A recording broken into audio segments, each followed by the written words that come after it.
Fine.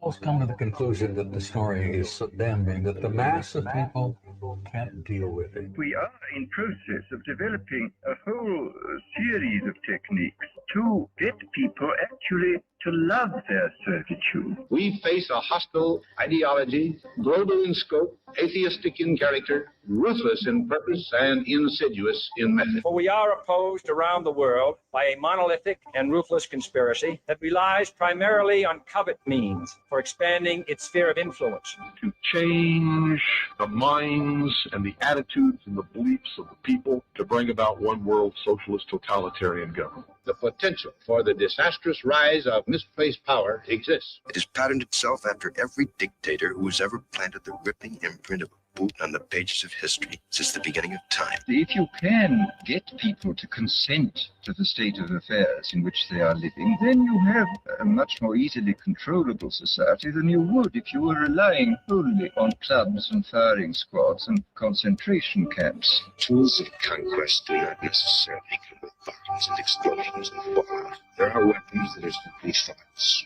attitudes, prejudices. As you connect the dots between different people, organizations, religions, history, suddenly the picture starts to form. The kingdom of God is within man, not one man, nor a group of men. Someone born in the United States is not more special than someone born in Mexico. Someone who is white is not more special than someone who is black. They're just vehicles for the consciousness to experience.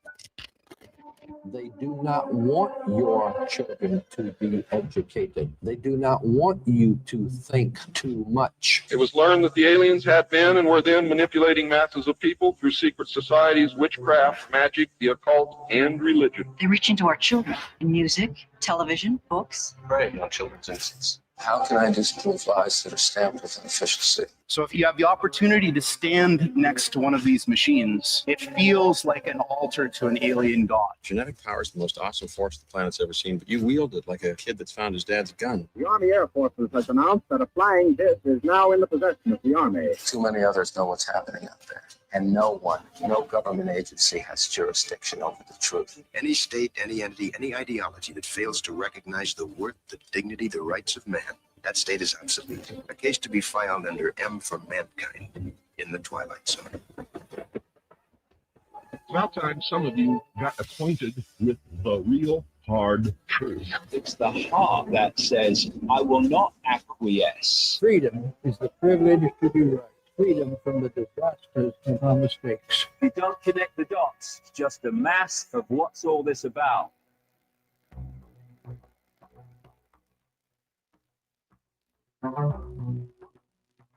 You are listening to the Secret Teachings Radio. I'm your host, Ryan Gable. Thank you so much for joining us on this Friday.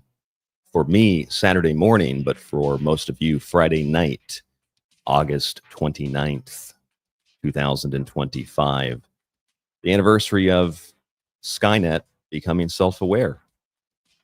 tstradio.info is the website. rdgable@yahoo.com is the email if you would like to reach out to the show tonight, if you would like to share something with us, if you would like to tell us that we're wrong, rdgable@yahoo.com is the place to do it.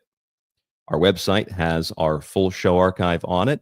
If you are a first-time listener, if you're just coming across this show, a lot of people do on YouTube, know that with the links below or by searching the website, you'll find all of our past shows. This is not a once-a-week random YouTube presentation. This is a 5-night-a-week radio show / podcast that you can access through various different applications like Apple, Spreaker, etc. Like I said, our website, tstradio.info. You can also subscribe to the advertisement-free version of the show and get access to my books as well. My new book is on the way, but the big book, Occult Arcana, is always available on the website. Thank you so much for being a subscriber. Thank you so much for joining us on the live stream tonight. If you're in audio form only, know that there is a video version of tonight's show, And if you're watching the video, know that we can only do this because of listeners like you who support us, subscribing to the show, etc. And we've been doing this for 15 plus years, almost 16 years. And it is a really humbling thing to read emails and to listen to how this show has affected people. Even our recent shows this week, I got an email from a woman in Minneapolis who said that the show helped her in light of the recent incidents in Minneapolis. She said that she was, don't want to say her name, but she was crying and she was upset. And she said the show really helped to, I don't know if maybe calm her down is the right way to put it, but it helped to maybe provide a different and unique perspective that wasn't being pushed by any of the media outlets. So stuff like that, or people telling us that they've listened to the show and they've started reading ingredient labels and they've gotten healthier as a result of that. We, without honestly even having an intention to do stuff like this to really influence people so profoundly, but you have to learn that you have to take some responsibility when you have a radio show, when you have an audience of people that listen to you, even if it's 10 people or it's tens of thousands of people. You have to take responsibility for what you do and what you say. And I don't mean in regard to like censorship, but you should make sure that your information is sound, that it's accurate. And if you don't know, you will learn very quickly tonight that people we are going to be discussing are not people that take it very seriously. These are people that lie like a bodily function. I was thinking, I've been doing this for almost 16 years. People like Stephen Greer have been talking about UFOs and aliens and disclosure for twice the amount of time. That's why I call tonight's show 15 plus years of shame, not fame, not 15 minutes of fame, 15 plus years of shame, more like 30 years of shame, where he has produced absolutely nothing of any credible, substantial, or even minor evidence to prove the existence of anything, from underground bases that he shows you with artists' rendering of what they look like with porta potties out in the desert. That was a fun one. Or pictures of aliens that look like someone took a camera in the middle of the night and just like moved it around and took pictures in the room with lights coming in from the windows. Total nonsense. Total garbage. And he's just one of many. But tonight's show, I decided to focus first and foremost on him. But we will, of course, talk about David Wilcock as well. And I've called the show tonight Mouth Breathing Disclosure, which you got to get the idea of what the show title is. And I have to credit tonight's show title before we begin the show officially with our co-host, Mike D. I have to credit tonight's show title to a listener on, well, they're on X too, named Rob, who came up with the show title for tonight. Unintentionally, he just made a comment about Stephen Greer, and I thought, wow, mouth breathing disclosure, that's great. So that's tonight's show, Mouth Breathing Disclosure, 15 plus years of shame. Mike D has been our co-host for a very long time. He was with us in the early days of the Secret Teachings, and he is with us again tonight. Mike, thank you for joining us on Mouth Breathing Disclosure tonight. How are you? Hey, Ryan. Good to be here. Got a lot of frauds to cover tonight. Should be fun. Should be fun. A lot of frauds. So we'll get this out of the way first and foremost. How long have you been listening to Stephen Greer and some of these other people? Like, I don't know if you've ever listened to Billy Carson, but I know that you've listened to David Wilcock. How long have you paid attention to this stuff? Yeah, probably a good 15 years since we've actually started the show is where I learned about this guy. He's been doing it for over 30 years. Getting on radio shows and, saying that he's discussed, presidents have asked for his briefings, and all that stuff. So yeah. And you're absolutely correct with not one shed of evidence that he's produced But what he has produced is so hilarious and so funny that it's even more of a joke. It is. I've been to a Stephen Greer talk, by the way. I've been to several of his, not his personal events, but events that he's been at. He's been an attendee and he's been a speaker. And the only thing that I've ever seen physically that this guy has produced are very expensive lasers and very expensive night vision goggles that you can, of course, purchase from Stephen Greer so that you can see the aliens, which are 99.99% of the time things that you otherwise wouldn't see, like bugs in the air, or maybe like the ISS or satellites or things like that, which he's very happy to sell you a very expensive piece of night vision equipment so that you can see those things and think that they're aliens and think that they're contacting you. I've seen that firsthand at an event, and that was really the first and only thing I needed to see about Greer to know that this guy was a con artist. And then, of course, what he did to Jim Mars on top of that. But that's a separate story. Yeah, I mean, these guys on their websites have tiers for subscriptions and memberships, and they're making money, and it's pretty sad. What were you telling me that he put behind a paywall recently? Did he put a government report that's like free to access behind a paywall?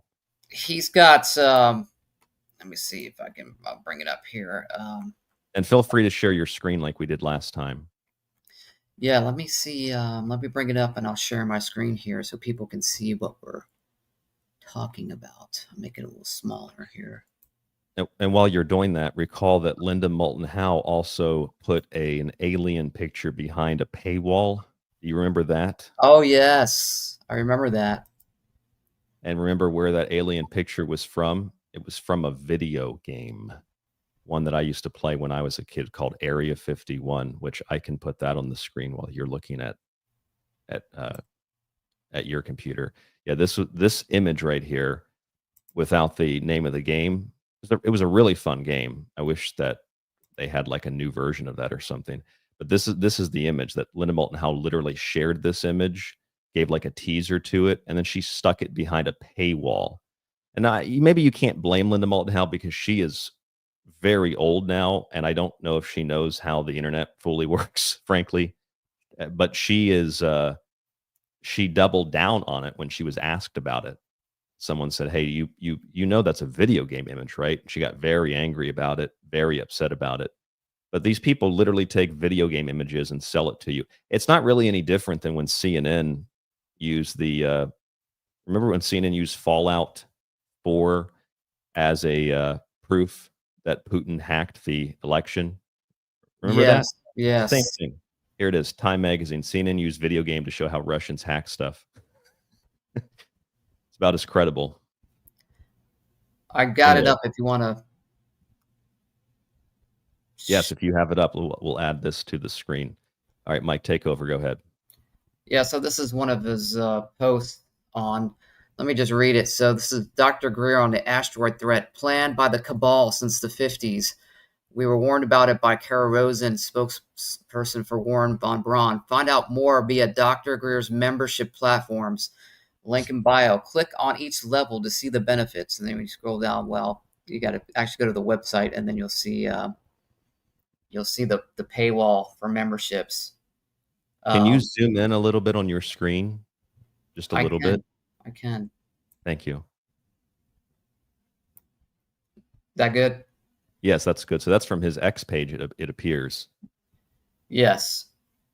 So he wants, there could be a huge asteroid coming, whether it's real or not, but, you got to pay to get that information from Dr. Stephen Greer, a friend of humanity. Yes, a friend of humanity. Plus, you can look up Dr. Carol Rosen stuff on YouTube for free. The asteroid threat, fear or reality? You be the judge. So, yeah, that's just a scam. Yeah, that's just I'm one of judging them. it to be a scam. It's just, yeah. I mean, these guys are making a lot of money, right? I mean, we figured out what Wilcock was making recently on chats. Hundreds of thousands of dollars. Yeah. My name is Happy is a listener in the chat. That's their name. And they said, but he's a doctor. How do you respond to that, Mike? You got to trust a doctor. Yes, he's a doctor. Cigarettes are fine. Trust a doctor. More doctors choose Camel than any other brand. Ernie in the chat says, thought he was a hero, but quickly found a zero. You are correct, my friend. Yeah, they all talk a good game. That's for sure. Let me share, since we're on this guy first, started off with Dr. Greer. Do you want me to share some of these images that please. Dr. Greer claims is alien contact that he took? Please. Yeah, we have to see these. And we have listeners in the chat. Patriot Girl is here again, and they say this is a new subject for me. So you are in for a treat, Patriot Girl. Thank you for joining us tonight. I will go through the chat while you're pulling that up, Mike. Mario is here. Thank you, Mario. Deborah is here. Thank you, Deborah. I'm Just One Nut is here. Joe Ryder is here. Brandon Wall, thank you all for joining TST Radio Friday nights. PT is here. Pound Town. Who else do we have in the chat? Tea and Trumpets reposted our show. Thank you for doing that. Misto Stokos is here. Emergency room proctologist. Was he a proctologist, Mike? I don't know. I think he was an I thought he was EMS or something. Emergency proctologist. He probably was, though. Yeah. Well, he pulls a lot of stuff out of his own ass, so he seems to be pretty professional at that. Full Metal is here. Hello, Full Metal. Thank you for joining us. Brad Pitbull is in the house. Howdy from Los Angeles, California. It's up if you want to share it. All right, let's do it. I'll comment on this too real quick. My name is Happy said, oh my word, not to change the subject, but has anyone listened to Coast lately? Is George all right? Oh, we'll talk about that guy. We've got some. We'll have a discussion on that fraud. Don't know if he's ever been all right. I don't really hate him. I don't dislike him as a person, but he is boring as all hell. Jesus Christ. Corey McDonald is also here. Hello, Corey. All right, Mike, take us to what do I see on my screen right now? Is this an alien, a spirit? And can you zoom in a little bit more, please, if you're able? Yes, I can. I'll let you sort of take over. Mike D did most of the research for the Stephen Greer portion of tonight's show, and then we shared the David Wilcock video research because that is painful. So, Mike, why don't you take us through the Stephen Greer images that we see? This is a very credible photograph of an alien, or what is this? Yeah, a spirit? Yeah. This is one of his pictures that this is his alien contact picture proof that he's had contact with aliens. To me, it looks more like a jumbled mess smear Photoshop image where you just smear. You can do a vertical yellow line and kind of just smear it, smudge it, and then you'll get an alien if you look. Yes. I mean, he never goes too in depth into the pictures themselves. He kind of just posts the pictures, so you're not even sure. I mean, is this the sky that we're looking at? It's just does he not provide any background on what the image is or where the image came from? It's just, oh, there's an image. I'm not really sure. I mean, I've got these images that he's posted on his site, but I don't know. Maybe there's a paywall where he gets more in depth into it. No, I found it while you were saying that. I put it into a reverse image search on Google, and this is what I found. This is from his X page. So this is great. So this is how he labeled it on his X page. This is the official Stephen Greer, and it says CE5 contact event, Boca Grande, Florida, 2010. No other information, just the quote location, and it was a contact event. I mean, does this thing do anything? Did it say anything? Did it just reappear and appear again? There's no context at all. Again, this is any 11-year-old can do this with Photoshop or any type of photo app these days. I think a lot of elderly people probably take accidental photographs like this with their phones. I even take accidental photographs sometimes like this. We should have a photo contest if see what listeners can recreate photos like this just by accident. Yeah, if you look closely at it, it looks like an old MS Paint application too, where you can kind of do round paintbrush dots, and it looks like it was put together with the MS Paint using just the round Yes, stroke. it does. You know, It's and real grainy too. so that's the first one. Let me scroll down, and you'll see. Can I ask you another question about this? I know you don't have the answer, but you know, Yes. as a logical person, my question would be, if you were Stephen Greer, you know, what kind of camera did you photograph this with? Was it a Nikon? Was it a Canon? What kind of lens did you have? You know, what kind of artifact could this potentially be? Like that kind of, if you want people to take it seriously, you have to consider all of that stuff. Was this a camera phone? Was this a professional, photography camera? That's important stuff. Yeah, at least a paragraph of information of the image gives some people some context. I mean, this looks like, something's like in a toilet, a really bad sewage systems in the background. That's just how anybody could believe this is beyond me. It's the space war, says Reddit. Look at that. It's the space war, Mike. Space wars in space. Wow. Okay, so we'll go back to your presentation. Oh my God.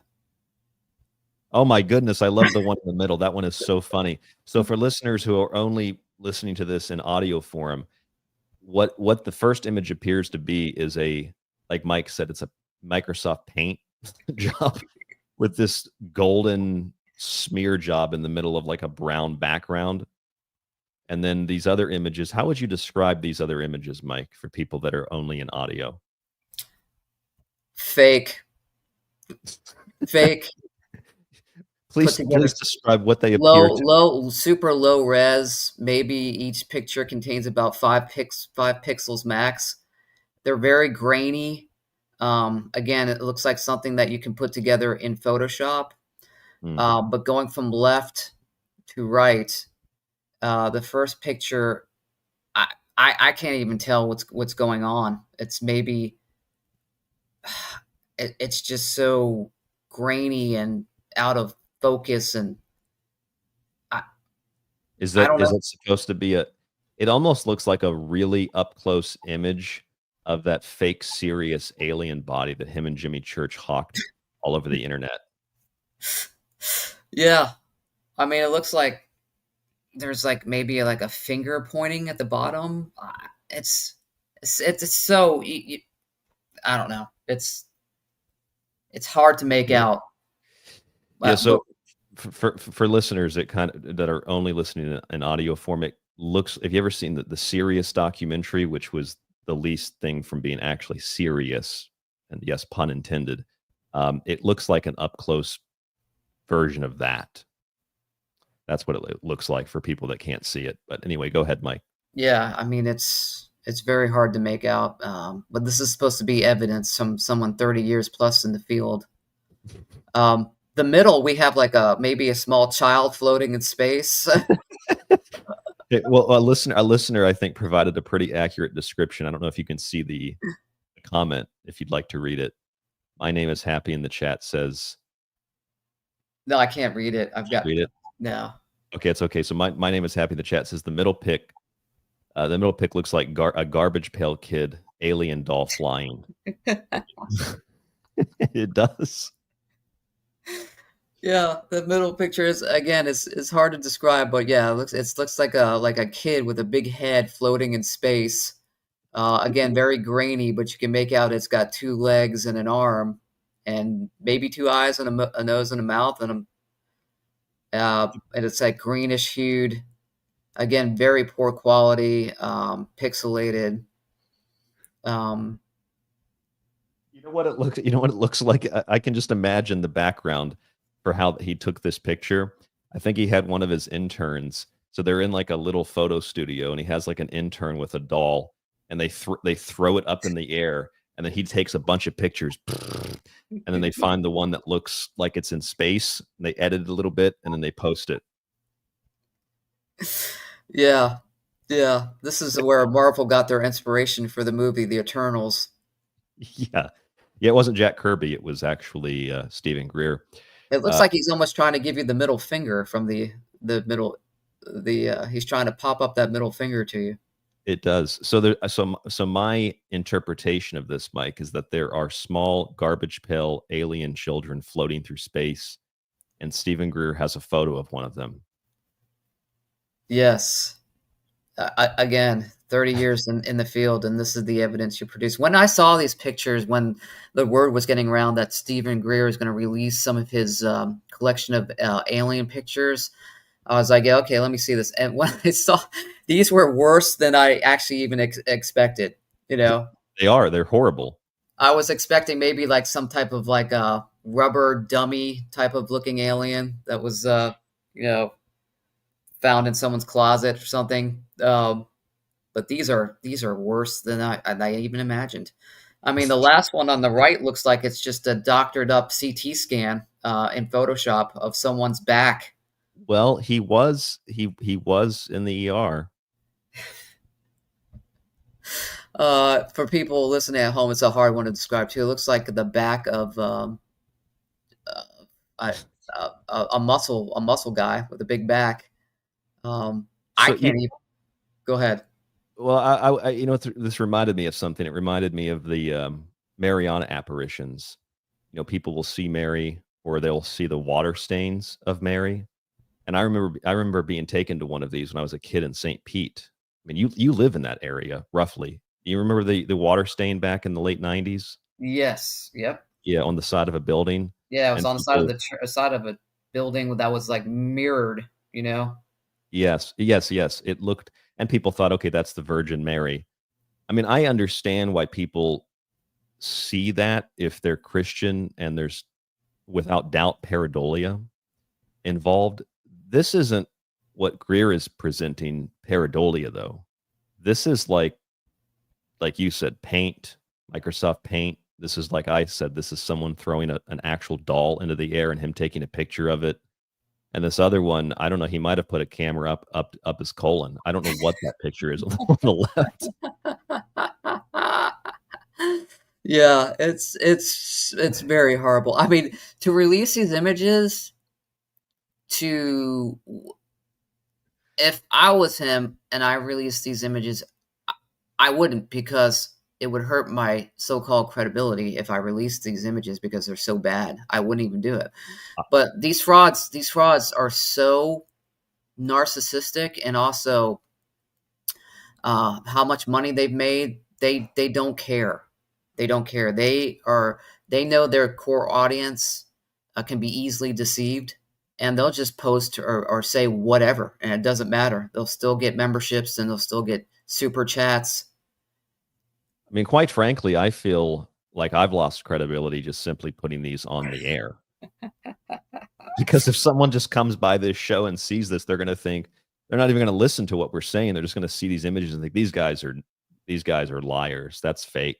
Yes, it is. But I didn't make these in Paint, Microsoft Paint. Yeah, these are horrible. 10 Man says, come on, guys, it's scientific. He was a proctologist. He pulled it right out of his ass. Yeah. So we don't need to talk about this because it's every show, but Miss Stokos asks an important question. Does Greer have any connection to the tribe? There is evidence out there. I haven't done my due diligence on it, but there is evidence that he was connected through maybe his wife. I'm not sure if that's correct or not. Through something Mossad, but I'm not 100% sure. I'd have to do more research on it. Do you know anything about that, Ryan? I've seen a little bit about that, but I can't really speak on it. I can't confirm either way. I know that there's a controversy I've been speaking with a friend of mine about this. There's a controversy around Avi Loeb because he's actually Abraham Loeb and he did serve in the IDF, although like everybody serves in the IDF or everybody serves in the military or they go to jail. So that doesn't necessarily tell you anything. Plus, Avi Loeb never said that the new 3i Atlas was an alien spaceship. That's promoted by people like Jimmy Church and his scumbag followers and others like Christine Gomez. But I do know that the guy, I mentioned this to you before the show started, Matest M. Agrest, who is a Russian-born mathematician. His family were all Torah scholars, and he is not Eric von Daniken. Matest Agrest was the founder of the paleo contact hypothesis, that is to say, ancient astronaut theory. And it appears that ancient astronaut theory is a theory that is meant to undermine Christianity and Christ. And I mean, I'm not a Christian, but it appears objectively that that's what it is. A Torah scholar, mathematician, Jewish guy develops this theory that there's not really Jesus, it's just all aliens. Take from that what you will, but that might play some role also in the question that Mr. Stokos asked. If you have a thought on that, I'd love to hear it, but we can continue otherwise. Yeah, I would say, actually going back to the Greer stuff as a joke, if these were serious photos that he was putting out there for the public, again, wouldn't you say, hey, put a timestamp on it? This was taken in, 2002 with an iPhone 4. That's why it's so grainy. Wouldn't you give some context even to cover your tracks? Like we said, these people are so brazen that they don't even care. They don't even care. These are and people will buy it. Oh my gosh, there's, look at this. Is that Galacticus like floating in space? It's a Galacticus baby from the new Marvel movie. It's coming out. But Mike, he labeled it on X CE5 contact event. Happened in Florida. Yeah, you know where that's at, right? I lived in Florida. I know where this grainy brown image was taken. Yeah, you would put some sort of, he needs to put some sort of like, hey, this was taken with a X camera. That's important information. Yeah. Very important information. This is like someone that's like, well, I'm not. Someone asked him to do it, and MS Paint is the only application he had, and they're like, well, I can't really get too detailed. I can just kind of do round stroke brushes and try to put something together for you. So let me do this. I don't know if it's going to be a silly thing to say, and maybe by the end of the show there won't be any takers. But for fun, listeners who have smartphones, by the end of the show tonight, I'll if you can send this to me, I will show it. Let's have like a fun contest. With your smartphone, see if you can make a picture like Greer's pictures with your phone, just with filters and just nonsense, and email it to me.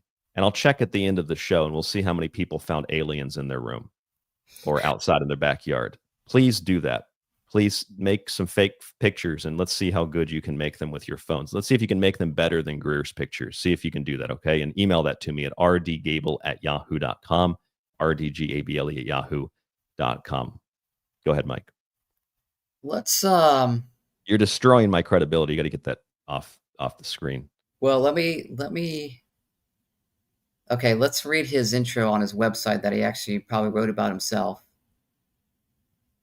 All right. You want to read? You want to read it? No, you can read it. Is that his bio?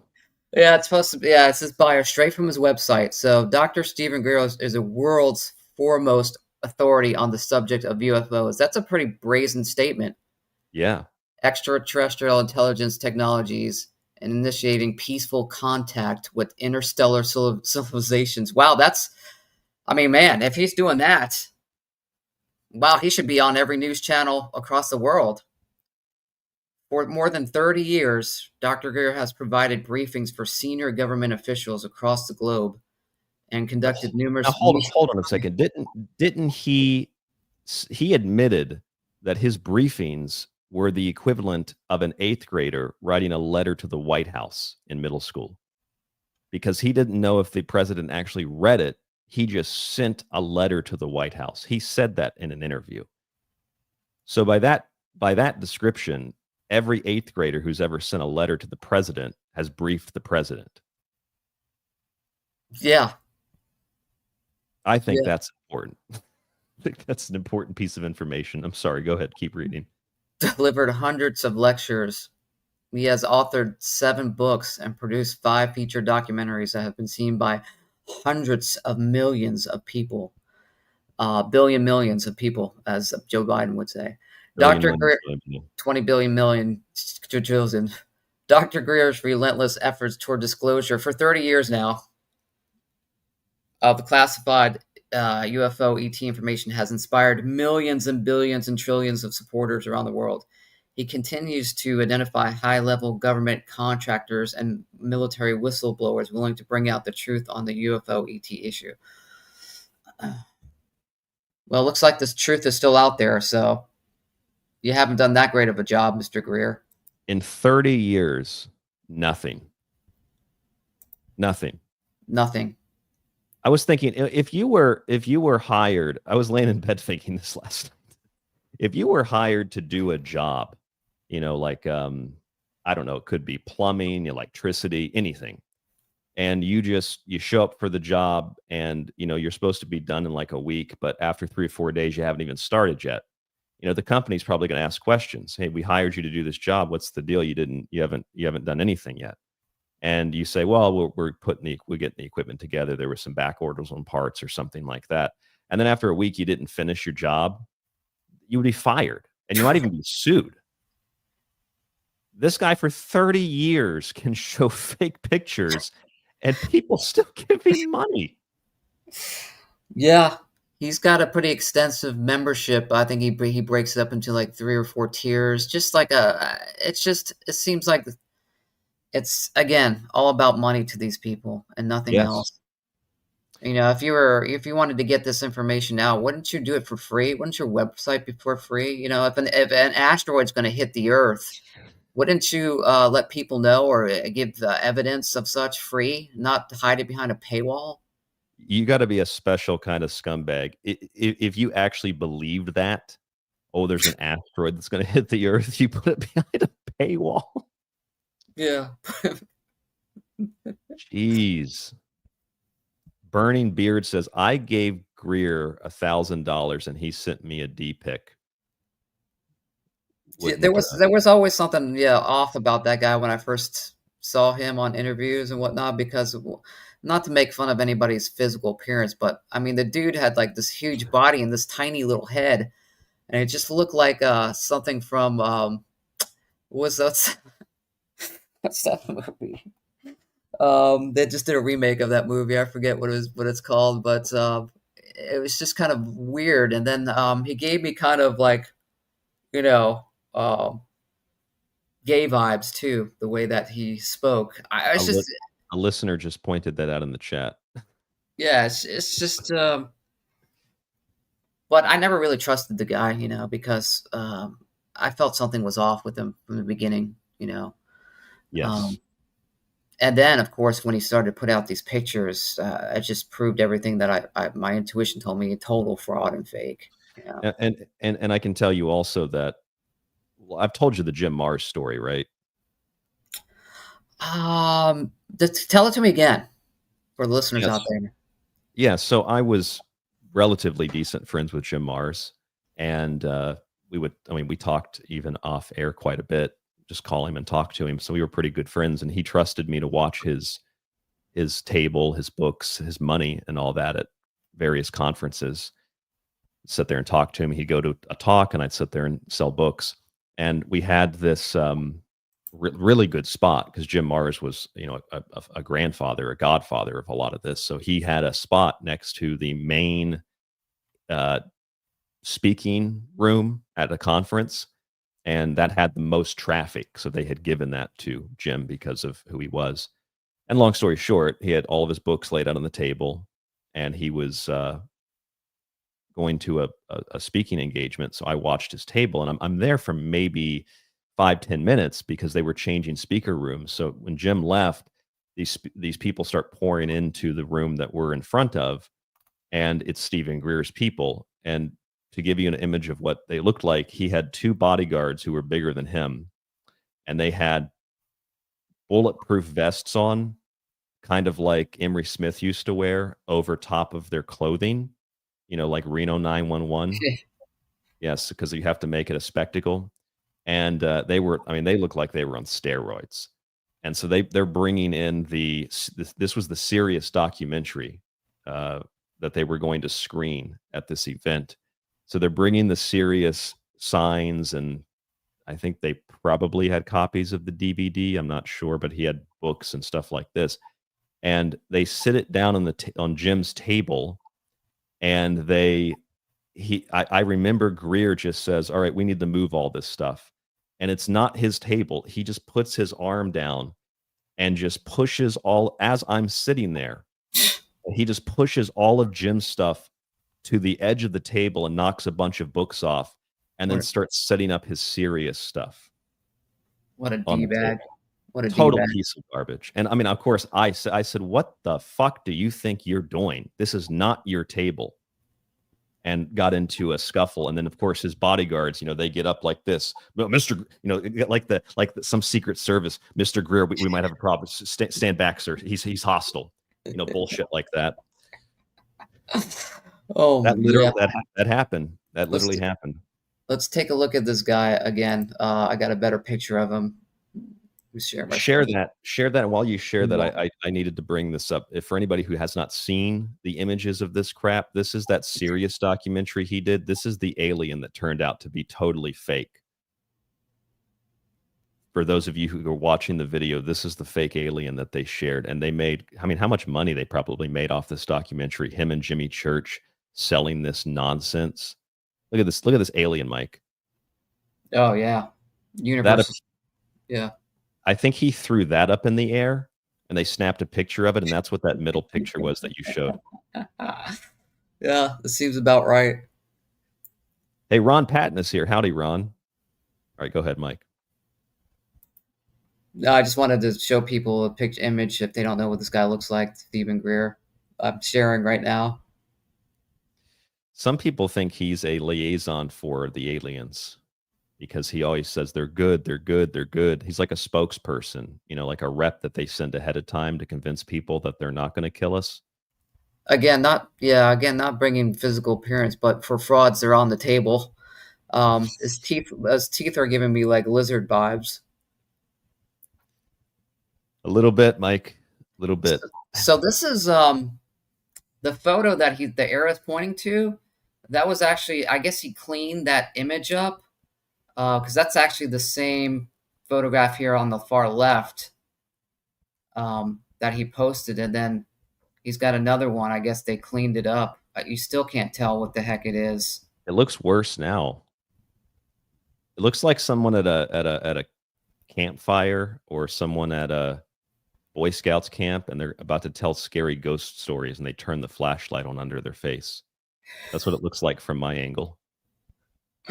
Yeah, it's terrible. Terrible. In the chat, Deborah says in the chat, "I'd rather watch the movie Paul." Yeah, the movie Paul is probably way more credible than anything Stephen Greer has ever published. Yeah. It's more Again, entertaining. I'm gonna stop sharing, but again, just another fraud. Do you have anything else in that? You want me to bring up the file you sent me? Well, I do. Let me go back up, because someone mentioned Mr. George Snorri. Yes, Mr. George Snorri. Now, I will say I've never had an issue with George. I've met George. He is a gentleman, and he's an old school classical kind of a guy. He does a lot of singing for some reason at UFO conferences. But I don't have an issue with him, and I don't think he is necessarily a bad guy. But he is not only boring, which is my opinion, but he was pretty nasty about the pharmaceuticals. That was a big issue that I had with George. But anyway, if you have an opinion, I'd love to hear your opinion, and then we'll go further into the frauds. Yeah, I don't particularly like the guy. Let me share. I'm going to share my screen again here just to bring up. For anybody who's just joining us, you are listening to Mouth Breathing Disclosure, 15 plus years of shame. Focused initially on Stephen Greer, but we will talk also about a number of other frauds tonight. So Mr. George Norrie, again, yes, I agree with you. He is old school. I mean, you can tell by when we scroll down and we see his shows, he's still old school, but he when the whole COVID thing was going on, he had invited a number of guests that were talking about, that were basically anti-vaccine. Yes. And he was totally for vaccines.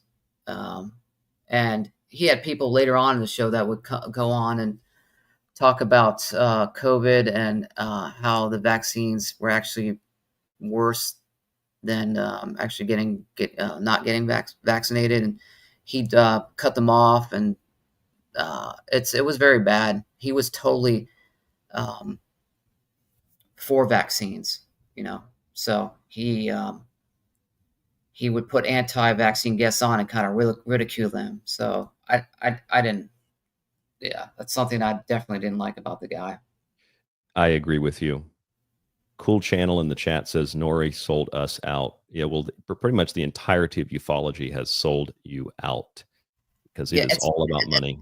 It's funny that these people all write books on spiritual enlightenment, consciousness. It seems like that's I got to give it to him. He was writing that back in 2006. But again, that's probably about a time that a lot of these people were, even Wilcock, writing these in spiritual enlightenment books. But if you look at his show guests, you can see that he still covers the same stuff that he covered 20 years ago, Oh, I see one. They had a recent show, ET Origins and Messages. What are the ETs telling us? Yeah, I mean, you can just see this luck and manifestation, ET Origins. Exactly, what are they telling us? I don't know. Hollow Earth theory and graveyard stories, mapping Atlantis and UAP revelations. When I first started radio, that's the kind of headlines that I would use. Because exactly. That's what we were talking about 15 years ago.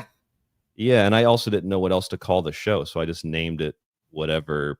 I mean, I think those are kind of really immature names. It pulls people in that are, I understand that you want something simple. It's like a marketing thing. But I mean, angel communication, UAP revelations, you listen to this stuff and there's nothing new. It's not a revelation. It's nothing even interesting as far as I'm concerned. No, and really, here's a big one. Man claims to have found Bigfoot remains in New York State. Yeah, there's a whole bunch of those. So this is kind of the post he's putting up on his website, So yeah, he's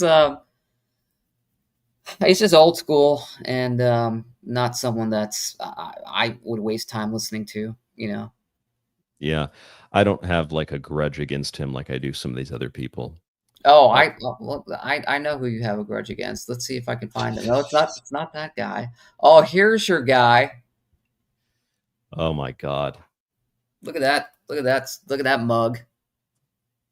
It does look like a mugshot. I should pull the background out of that and put him in front of a lineup.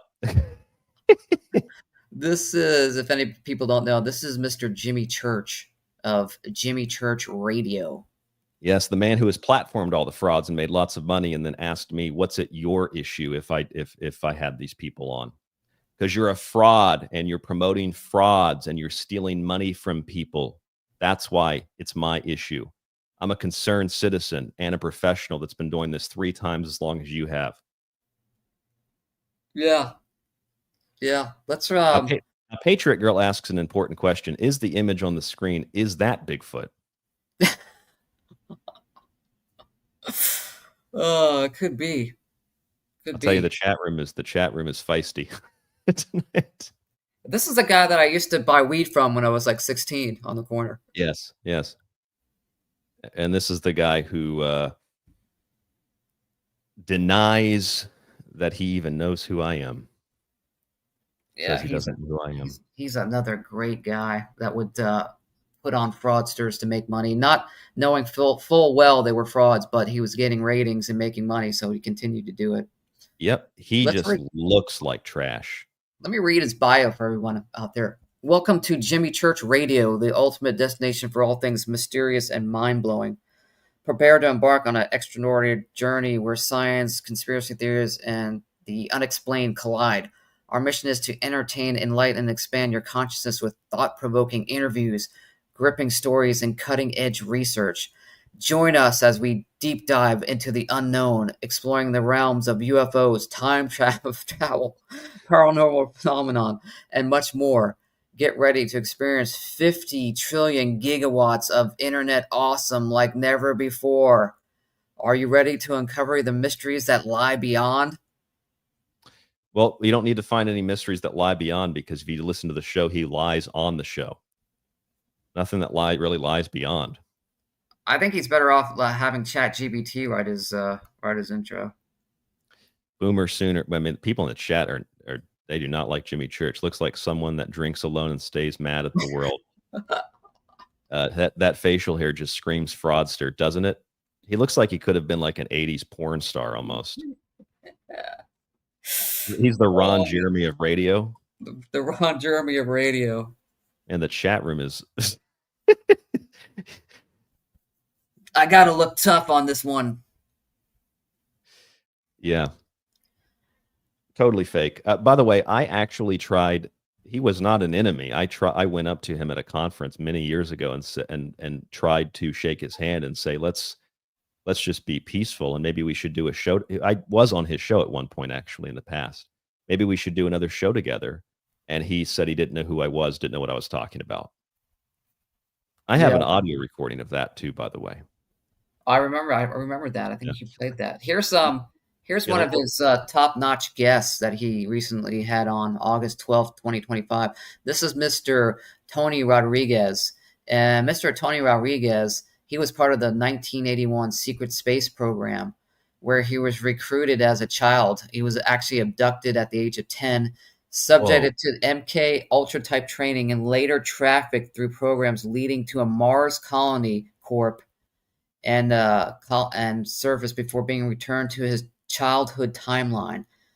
He has since been advised as an anti-human trafficking foundation and worked with hundreds who reported similar memories. Ricky in the chat says, my eyes feel greasy after seeing this guy. Well, okay, so you know what? I'm glad that you brought that up, just this random person that he had on, because after Corey Goode became really popular within the field of whatever the hell this is, and after David Wilcock and him got big with Gaia, a lot of people started having the same memories. Isn't that interesting?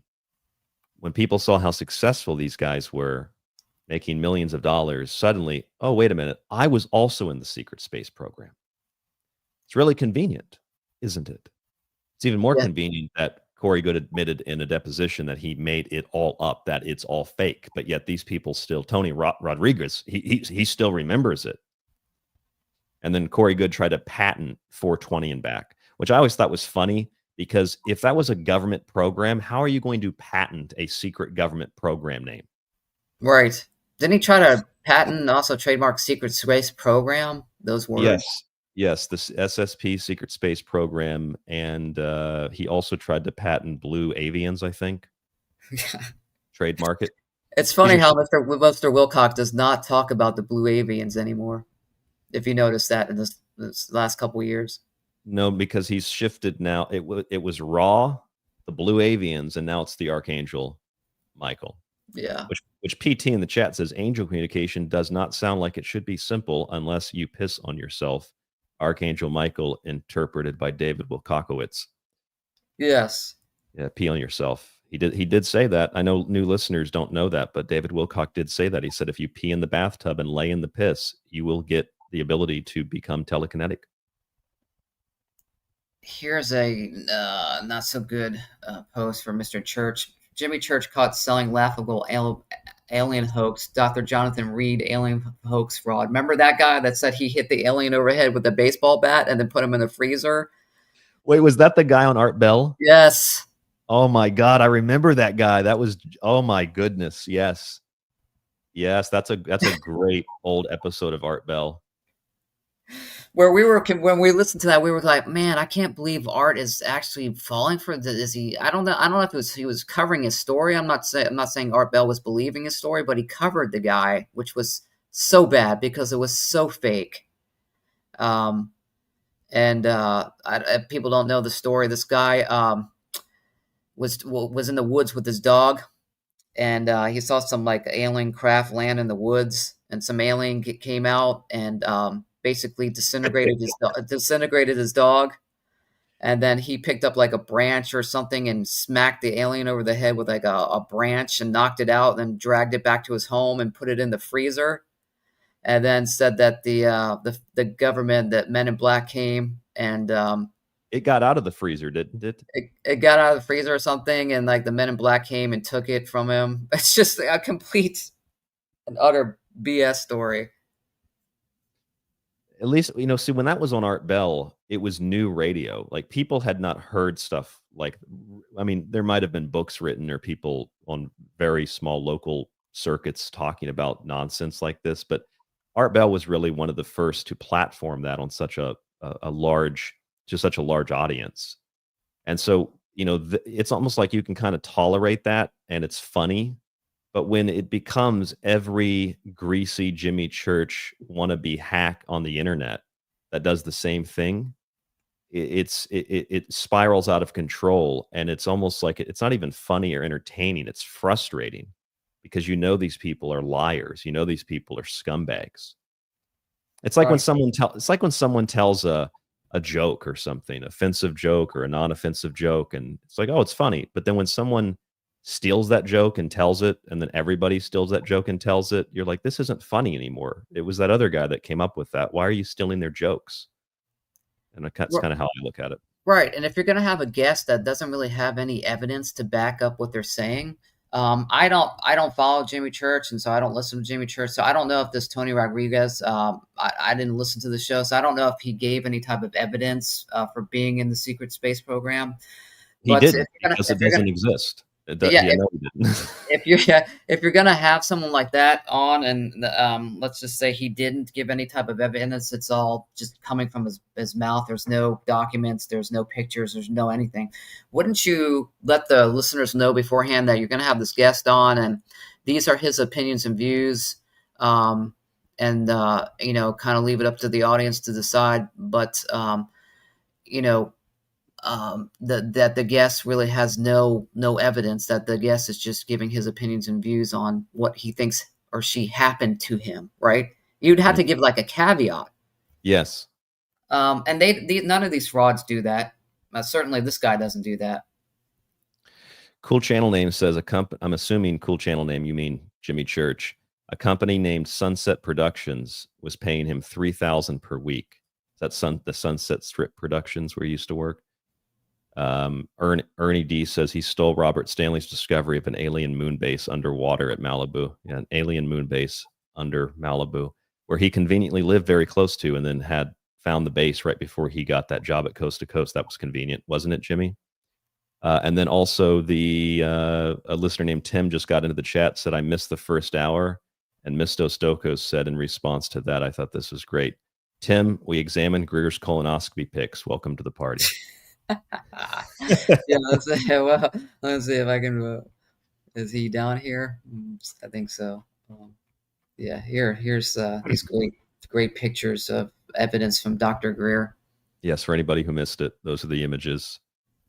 If you're in the audio version of the show, please check out the video stream tonight. Know that we can only do the video stream. It's totally free. If listeners like you subscribe or grab a copy of one of the books, if you're having trouble subscribing, we just have to tweak I think the links expired. We have to fix those. And other than that, you can use the other links through, for buying a copy of one of my books. Or I don't ask for donations. We don't do YouTube live chat donations or anything like that, but there is a link for Cash App if you want to support us directly. We've been doing this for 15, 16 years before this stuff was really even popular. So understand that we're not just a random set of guys on the internet talking about this. We have been doing this forever, before this was ever popular.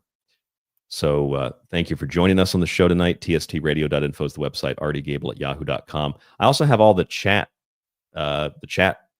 comments going on the bottom right of the screen tonight. I hope everybody can see that. So now everybody's comments are on the screen. Okay, Mike, you can take us back to your presentation. Okay. Well, did you want to go through, because that's all I didn't get to put who I wanted to do, Captain Cramer.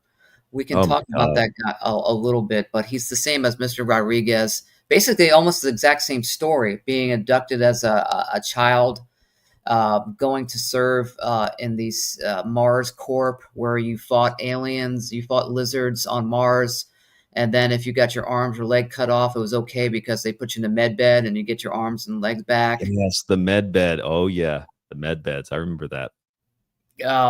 So let me give me 1 second, because I think I can share. Well, while you're looking for that, I'm going to show listeners, if you want to see, or rather, if you want to hear an episode of The Secret Teachings on Cramer, I did an episode on Cramer. It was a clever show title, Cramer versus Cramer, his multiple personalities. So I did a show called Cramer versus Cramer back in January. You'd have to scroll through. You'd have to scroll through the archive to find it on Spreaker, but I'm going to get the date for you if you want to go listen to it. It is Cramer versus Cramer, January 15th, 2025. So if you go look that up, you will be. I'm gonna upload that after the show as a best of in the free archive, so you don't have to go scrolling for it. But we did a show on Cramer versus Cramer. Oh, actually, here it is on. Yeah, here it is. I just found it on these different podcast platforms. So yes, it is out there. You can find it easily, but I'll upload it as a best of in the show description for tonight and in the archive. It's on Apple Podcasts. Cramer versus Cramer. I think you'd like the picture for this show too, Mike. Let's see if I can. Let me show you the picture real quick, and then we'll go back to your presentation. I liked the picture. Cramer versus Cramer. He just looks like a scumbag. So I'm getting the movie. Oh, here it is. Cramer versus Cramer. Yes. Yeah, I actually can't bring it up right now, but yeah, maybe we can move on to the Wilcock. But this Cramer guy is just another fraud that's out there. He was going originally as Captain Cramer, and now he's Colonel Cramer. Colonel. You know what that reminds me of, Mike? That reminds me of that episode of It's Always Sunny in Philadelphia where they do the 1776 cracking of the Liberty Bell, and Cricket was Colonel Cricket. Colonel Cramer. Yeah, he's on YouTube, but it's funny because he was talking about a couple years ago all the secret space program and the Mars stuff, and if you look on his YouTube page now, it's all about consciousness. He doesn't even talk about his Mars experiences anymore. So I think if you'd been to Mars, that would be something important to talk about. Yeah, it's probably just doesn't make money from that anymore, so it kind of just goes off to the side. Now, let me ask you this. Are you able to do 3 hours tonight, or do you need to stop in an hour? No, we can do 3 hours. It's fine. Great, because if we're going to do that, before we talk about Wilcock, how about we talk about Emery Smith for a moment? Because I don't think you've seen this. Can't say for sure. I don't think you've seen this. This is Emery Smith's website. It's called The Cosmic Market. And the only reason I'm bringing this up is because on the Cramer versus Cramer show, I stumbled on this at the end of the show. And this is some wild stuff. This is Emery Smith. This is the guy who you actually introduced me to Emery Smith. The autopsies of 3,000 aliens that Wilcock. Oh, yes. Named, Yes. right? Yes. And then it turned out that he said, actually, Wilcock was wrong. I didn't autopsy them. I saw like samples or something. And then I interviewed Emery Smith at a conference, and he's the one that told us, yes, Corey Goode and Jordan Sather Jordan Sather was the main doxer, and they doxed all these people, and Corey Goode was behind hiring I think it was half a dozen people. And that interview went totally viral in all these spaces because of that. And I don't believe Emery Smith, but at least I gave him respect for saying that to me.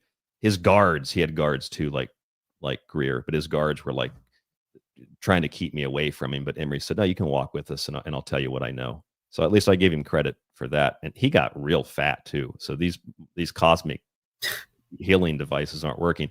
But anyway, can you see what's on the screen, Mike? What is he selling there? Blue Aquafarian serum. Yes, the Aquafarians that Laura Eisenhower. God, straight from the water, right? Straight from the Coca-Cola Corporation.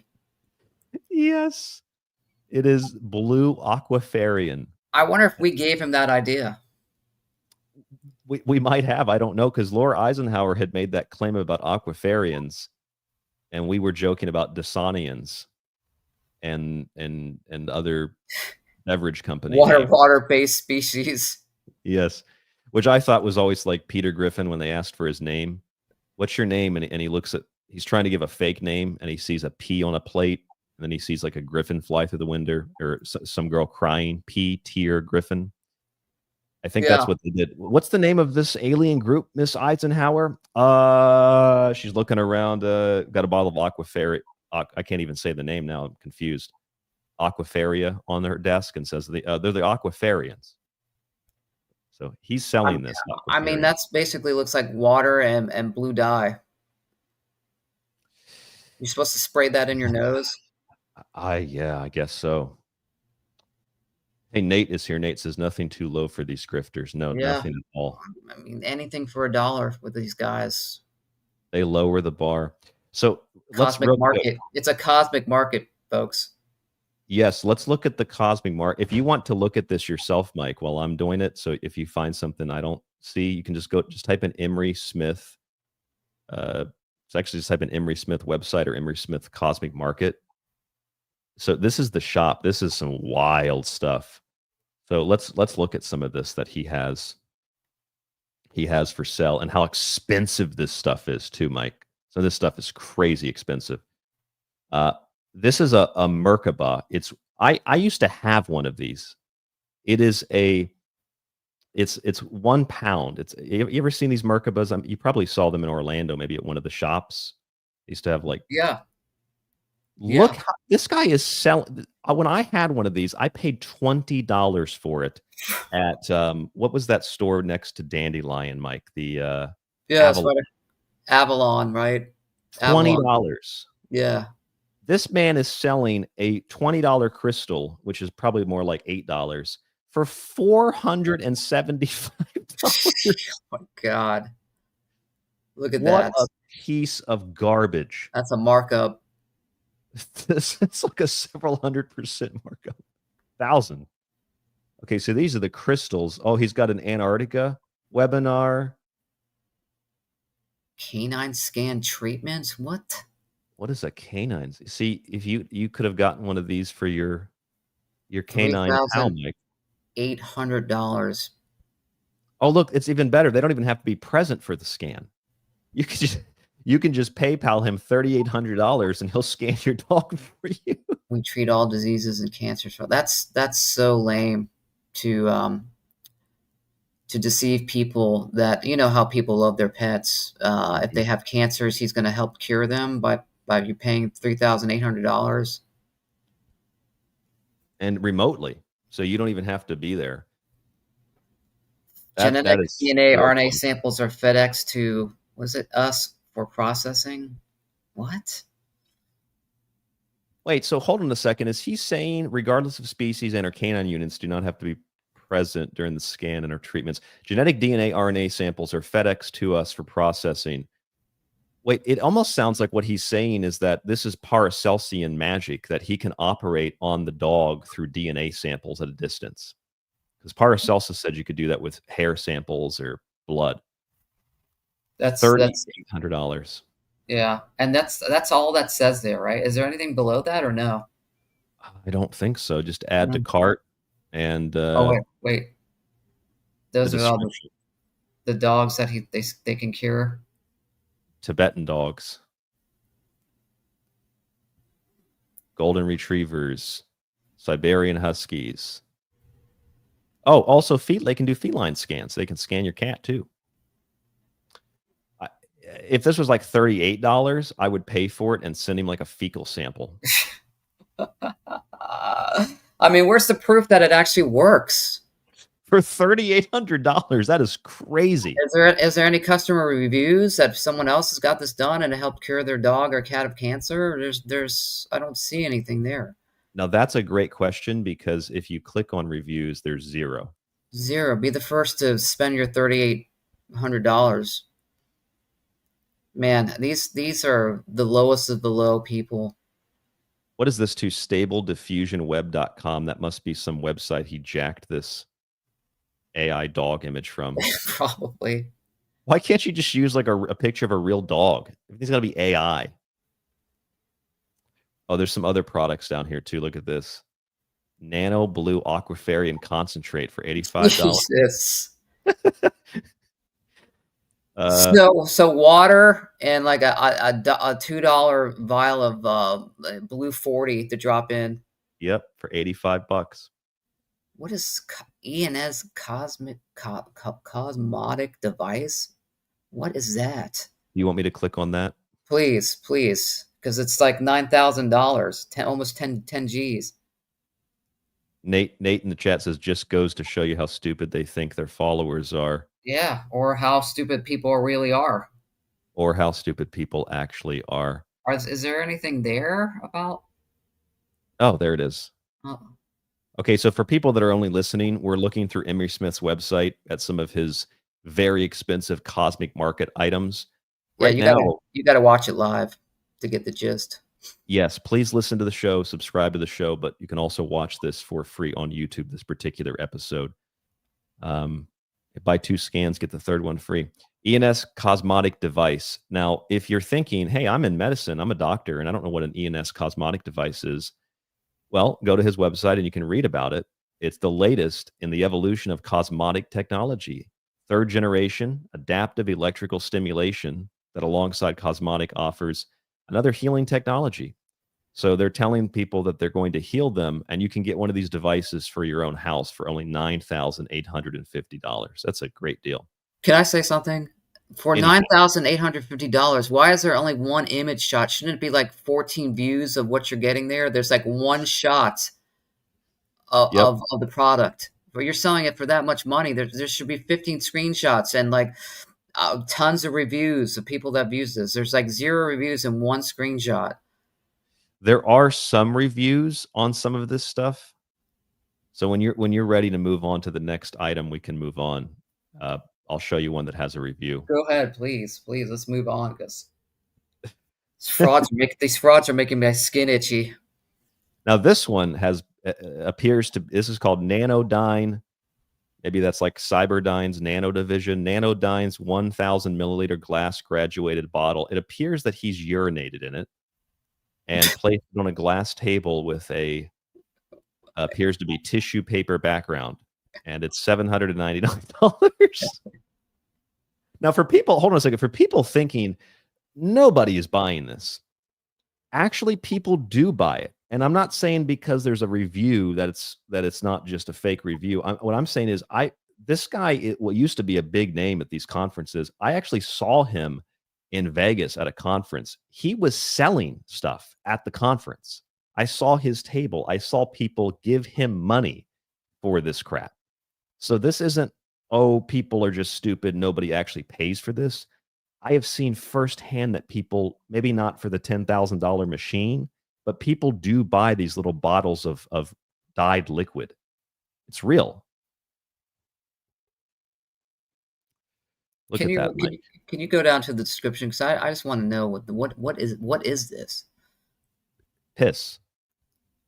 I'm pretty sure it's a bottle of piss. Iodine and zinc, and they put in there. Dude, do you know how cheap? If you went, I don't want to promote them because I don't make money from them, but I think they're a good company. If you go to the Global Healing Center, do you know the Global Healing Center? You ever use them? I have not. The Global Healing Center, they have really top of the line products. So they have a product called Detoxidine, which is like real high quality iodine. This is their iodine. It's really good iodine. It's $29 a bottle. $29. Oh, wait a minute. I think these people sell the Paratrex. I think there's, I think I've seen them. I've seen this company. They have 2,300 reviews just on the iodine because it actually works and because it's beneficial. I'm not saying I back all their products. I think a lot of supplements are scams, but especially iodine or their B12 supplement, for example, is another one. And again, I don't make any money off this. I'm stupid probably even for showing it to you and promoting it, but they have good iodine. $29, B12, $24. This man, Emery Smith, is selling iodine for $800. Yeah, but it's nano though. True, it's nano, whatever the hell nano iodine is. He just put it in the microwave and it's good. And zinc, you know how you can get zinc? I love this too. He says zinc has been around since the 1800s. No, zinc has not been around since the 1800s. Zinc has been around forever. It's in seeds. It's in your body. As if zinc was invented sometime in 1836 or something. It's so stupid. Oh my goodness, man! We should get like a nutritionist. Is he a doctor too? Emery has had to develop a way for the molecule and atom structure to pass through not only the cellular membrane. So he's also like a scientist doctor. Yes. Wow. He's a doctor like I don't know if Johnny Sins put on a white lab coat. Yeah, like he's a doctor of thugonomics, like John Cena or something, the wrestler. Yes. Just so we're clear, you could just type in foods with zinc and you could find a long list of nutrition websites like Healthline, for example, or health websites, and they'll show you things that have zinc in them: shellfish, legumes, seeds, nuts, dairy, eggs, whole grains, vegetables. So zinc has been around a lot longer than the 1800s, folks. What's sad is that these frauds are making a lot of money, and you have serious content creators out there trying to do the best that they can and to get information, credible information, researched information out there to the public, and they're struggling to get by, but yet you have people like David Wilcock, making tons of money every time he gets on for his super chats. Yes, I mean, that's the issue. Is when I tell you that it's very easy to do, quote, healthier things, like just try to sleep more or drink more water, take a walk, sunlight, less social media, all free. That's why I don't make money, because I don't sell jars of piss for $800 with iodine in them. Let's see the review. This is the review. All stars from me. Post Emery nano goods consumption. Note the non-nano difference. I don't even know what that means. That's a convoluted review. That's a retarded person who wrote that. This person was on more than iodine when he wrote that. Yes. Okay, is there any other? Oh, here we go. 3 milliliter refill of Lavarium. He's got a love perfume. I didn't see that before. That must be new. Oh my God. Doesn't this stuff make you uncomfortable? It does. It makes me uncomfortable. Totally. Are you interested to see what other products he has? Here's It's making me almost like Jesus when he's knocking over the money changer tables. That's how angry I'm getting right now. These frauds and these evildoers. We should go to a conference and flip over his table like Jesus. Look at that, the Gatorade piss in the bottle. It's a sex enhancement. Oh, I forgot. No, that's the one we talked about. Quantum sex liquid. That was what the Cramer show was named after. Cramer versus Cramer, quantum sex liquid. Yes, this is a quantum sex liquid. So notice the cost is $69. Yes. I think I pointed that out on the last show. That's some marketing right there. Wow. So for listeners who can't see, again, you go to Emery Smith's website just for fun. But what it appears, how would you describe that background? It looks like tissue. It could be like like a stripper's house in the background. And then the bottle could be like a strip club background. That's one of those dollar bottles from the dollar store, and then he's filled it with some sort of radioactive liquid. I mean, that looks like something it actually is. That looks like the radioactive material that comes off of the ghouls in Fallout. Yeah, it looks like it should be on the Simpsons. Yes. It's called quantum meiosis sex enhancement. And it is filled with a bunch of things that, one, your body already produces, and two, things that you can get very cheap at the Asian grocery store, like ginseng. Yeah, shake well the bottle, that is. LOL. What? Oh my, would you? My God. Now, not knowing exactly what's in there, would you actually drink that from this guy?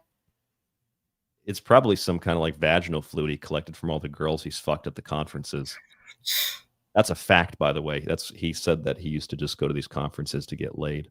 Oh, I'm sure he's a scumbag. It's disgusting, isn't it? Sex enhancement liquid. Nano pink. Oh my God, this is now making me angry. Let's get off this guy.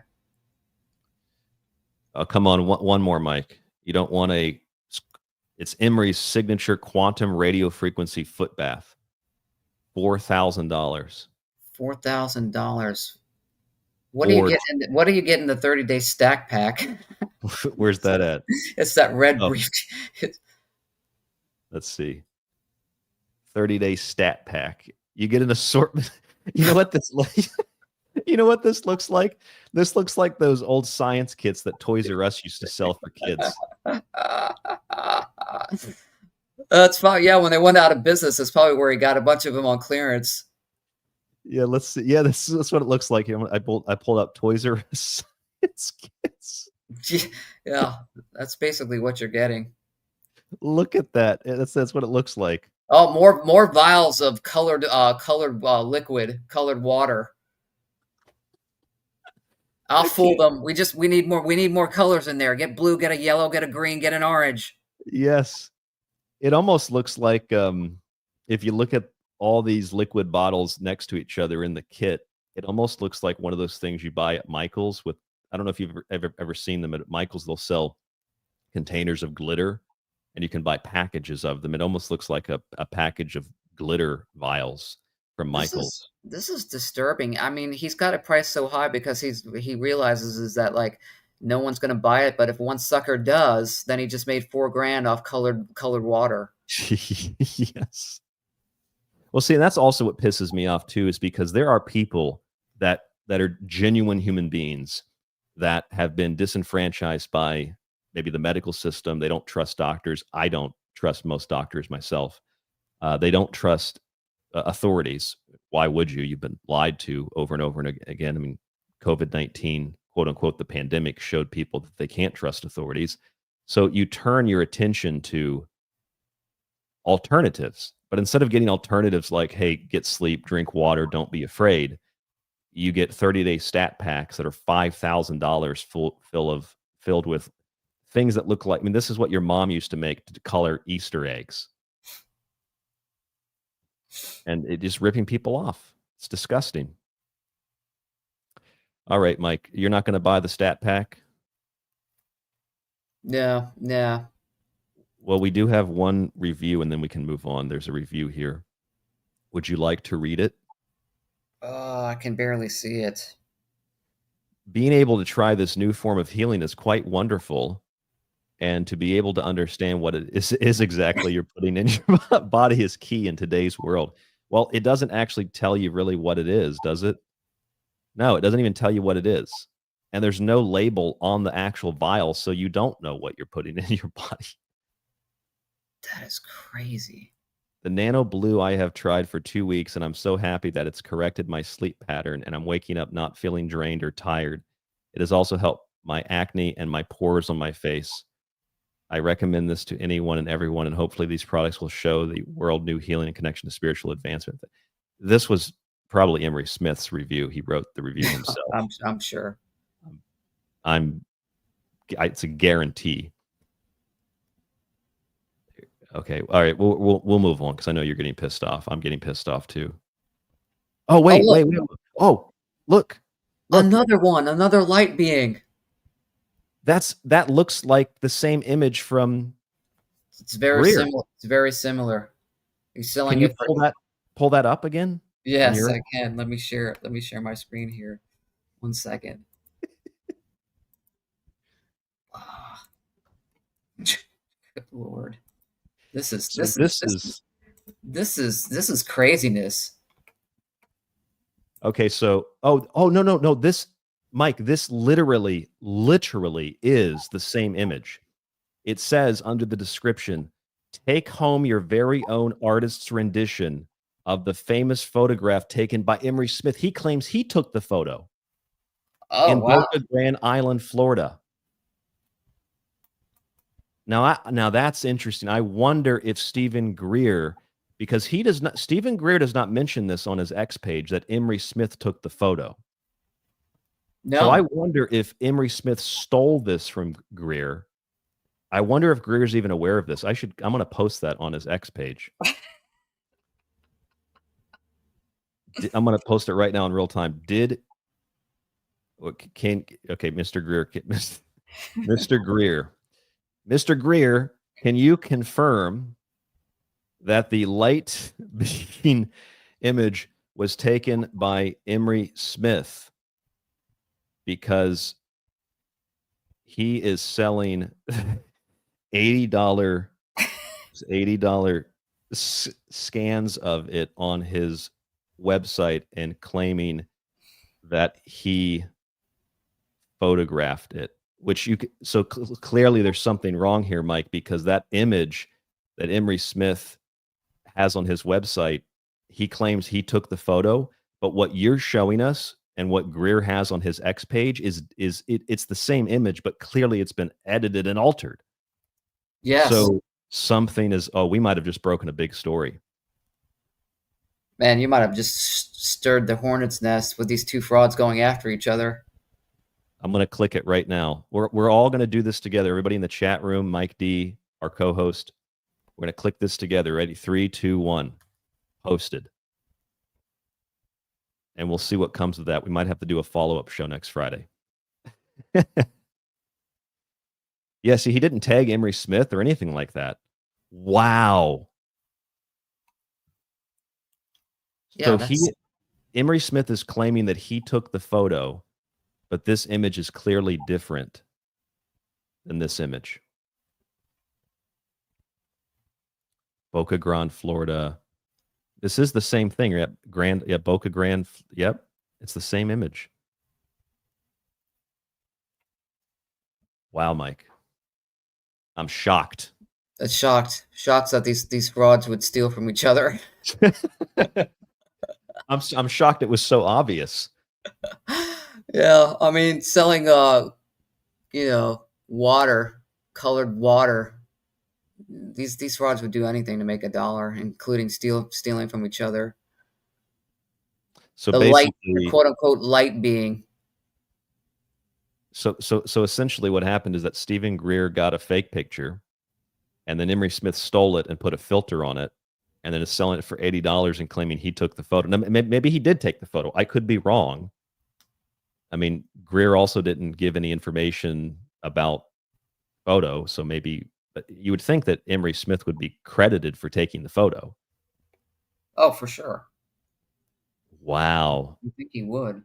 Wouldn't that be something if Stephen Greer contacted me and said, can I have more information on that? And I said, Stephen, why don't you come on the show? Well, if he listens to this show, he probably won't.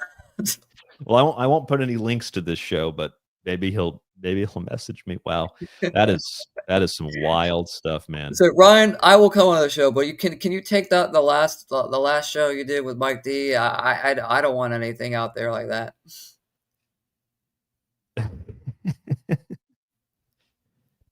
Oh, okay. So Cool Channel News says Greer says it's 2010. Okay, good catch. Let's see if does Emery Smith give a different date? No, he doesn't. Okay, anyway, I'm glad we went through all that because now we found something that's quite interesting. Yeah, I mean, there's these light beings seem to be very popular and making money. I mean, he wants $80 for it. And we have another 5-star review from Emma, the same person that left a review on the other item. This is a really dumb person here. Crisp all stars from me. What? The light being. Yeah. This looks like intestines. This looks like a snake's head. It's clearly a paint job. All right. So anyway, we broke a big story open here on the Secret $80. $80, folks. $80. Can I also steal it and sell it for $75? Undercut Emery Smith. Wow, man, that's crazy. Yeah, sell it for $79.99. Undercut him. We're gonna need yes, $79.98 like Walmart. Yeah, $97. All right. Well, listeners, I think are enjoying the show. Okay, so I'm going to mention this again, and then we'll go to Mike. But if you heard the earlier part of tonight's show, if you saw those pictures from Stephen Greer, what we're doing tonight is we're having a sort of contest. And I'm impulsive sometimes, so maybe I'll give something away. I don't know. We're having a kind of a contest. With your phone, can you create an image that looks similar to this? Or if you have any kind of alien pictures that you can make right now at your computer, in your truck, wherever you're listening to this, and then email them to me, I'll show them to you at the end of the show. I actually have one. I don't know if you noticed, Mike, but I was taking pictures from aliens in my studio, and I took a picture of one. I have one. I will show listeners here at the end of the show. Okay. It appears to be a jellyfish type object, but one of the jellyfish. Yes. Yes, I will not a light being, but a jellyfish. Yes, they are electrical. They do have electrical components to them. So maybe I should contact Jeremy Corbell because he is an expert on jellyfish UFOs. See what he has to say about it. All right, Mike, let's go back to your presentation. We've got David Wilcock now. So what is this? I haven't listened. Let me start out by saying this, and I'm going to go right to you and let you take us through this whole thing. I have listened to a lot of David Wilcock over the years, and I used to hyperbolically express the opinion that I can't listen to this guy, but it was also kind of a little bit fun to go through and find the timestamps of his material. But when I tried to listen to the new videos to get timestamps, I had like a really strong feeling of repulsion, and it was really hard for me to get through it like I used to. I wonder if you felt the same way. Oh, yeah, it was totally hard for me to go through and get timestamps of one of his most recent videos. Uncomfortable. Yeah, because it was just if you know the guy, you know the guy as a total fraud, and it's just it was pretty sad actually. Again, like harking on the stuff that he's been saying for years and years. Boomer in the chat says I'd buy that for $1. You mean the website or the picture? The website might be worth 16 cents. Okay, so anyway, Mike, yes, the Wilcock videos, I understand what you're saying, and would you like to bring up the one? Do you want to bring it up, or do you want me to bring it up? I don't know if we could hear the audio well on your end. You can bring it up, and I can direct you to the timestamps. Let's do it. So we have 2 of these to get through. 2 David Wilcock videos. We have 2 to get through. I also want to point out that I'm not sure how much of the video itself I could play, like to show you the actual video. I might have to cut in and out of it because Wilcock and his team have been getting YouTube channels flagged and taken down for playing it. Oh, really? And commenting on his material. Yes. So if we're going to play small clips, that's fine. So why don't you tell me where in the first video? So this is the first video for people that are watching Peace in Sight. Is that correct? Peace in Sight. The new Wilcock. I think it's the other one that I did the timestamps for. There was the second one. So we've unless got you two. have unless you have timestamps on that one. We Just Crossed the Line is the other one. This is the link you sent me, I believe. It's the Peace one. Let me see. Let's just play it, and I can tell it. Yeah, that I can tell by the color of her shirt if that's the one. Yes, I think that is the one. Okay, so what is the times? What timestamp are we looking at here? We're gonna go to. We're gonna shoot to 13:16. Okay, I'm about as close to it as I can get. 13:07. And And for listeners, this is more like we call this mystery scam theater, like mystery science theater, but this is mystery scam theater where we talk about con artists. This is where he starts talking about neurons and brain secretions, and he basically forgets the script. But you can just start it. You'll hear him talk about neurons and all this brain activity, and then he kind of forgets what he's saying. All right, let me play it here. I think it's about muted. before regarding the consciousness geometry of the mind.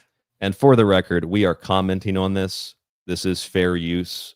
We're not playing this to rip him off because, God, I would never want to promote anything that this guy is saying. He's a fraud. But we are commenting on this, so it is fair use. And how that geometry, when you're actually thinking that there's groups of neurons that fire off at the same time in different places. Normally, we think it's just a synapse, that there's a dendrite, and then there's a axon, and the dendrites are connected to other, brain cells, and that there's a chemical secretion across the gap that causes you to have a neural firing. Well, we're getting multiple areas of neural firings all happening simultaneously in these geometric patterns in the brain. And this was totally verified scientifically, as I've said in my shows before. Nathan Nall says, "Shalom, David. Your time in Colorado has come to an end. Your place is in Sedona. I agree. You record a new album, and Elizabeth will love you once more, and you will father many children." I forgot about that. I had heard that one. He's trying to get down to Sedona to get back with his ex-wife who left him because he gave all their money away to a fake aerospace company. That one, I think that message caught him off guard because if you play it, he's just like, "Oh, we're getting along good. We're speaking to each other." Elizabeth and I are getting along great now. But thank you for that. We're just talking, but yeah, it's all good. There's nothing bad going on. We're in a great place. David, your eyes look tired. Well, yeah, because I hardly slept at all this week, you guys. Cabal. I mean, it's been pretty crazy what I've been through. So sorry if I look tired, but there's a very good reason for that. Because again, I had a crazy week due to the heat and to the wildfires. Go ahead. Anybody cares. Well, that's the thing is that he will sit down and make, I don't know, 100, 200, 300, however many slides he has to make to go through a 3, 4, 5, 6 hour presentation on YouTube. And the mass majority of the slides are about his personal issues, like his issues with his ex-wife, problems that he's having with sleeping, turkeys that he fed in his front yard. And one of them, he talked about how his house was infested with mice or rats or something like that because he doesn't clean it. And the thing is, if you don't know who this guy is, you might say, well, why would you even listen to this guy in the first place? Because he has this huge following of people that he keeps defrauding and telling them that they're going to ascend, that they're going to have all of this incredible power like telekinesis, etc. This guy was on Ancient Aliens like 100 times, right, Mike? Yeah, I mean, he throws in this just stuff that makes no sense with his personal life, and then kind of tries to tie it back into prophecies. Yes. If you go to 2046, he talks about seeing the movie Star Wars and then having dreams of Star Wars. That's not abnormal. This was literally my thought when I heard that, and I'm so glad that you found that timestamp. My work is easy because I use Click. Let's play that. Well, we got to have ads. He's putting 1,000 ads in these videos. Yeah, he's got to make that $4 to $5 grand off every video for Super Chat. Yes. Because Joe Mason told me about the Dream Voice. But you told me, what was the timestamp of this, Mike? 2046. Okay. These tapes come through. So he channeled the being raw back in the 90s, he claims. This is part of the Law of One, which is, by the way, free, and yet he sells it for money. But he changed the raw contact to blue chickens, and then that changed now to the Archangel Michael. So now he's reassessing the prophecies. And the tape begins identifying itself as some sort of higher consciousness, just like Pete said. It ended up being Christian being. It said it was Archangel Michael. Pete Peterson, the senile old man who was also a con artist. So that's really how this all got started. I became aware that Archangel Michael had contacted me, that I was getting prophecies. That's the other thing. I'd have this, this is actually some of the real tapes. So I'd have a stack of tapes like this on my desk. They might be a month old. I'd go in there, I'd start transcribing them, and then they would describe, the voice would describe what was happening right before I transcribed the tape. So like, I went to see the new Star Wars movie. I sit down. The dream is immediately describing things from the new Star Wars movie.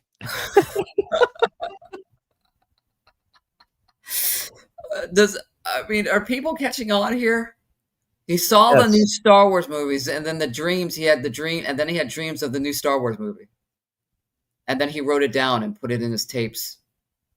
I think I yelled at my computer screen when I heard that before. I had the computer on the counter and I was cooking dinner.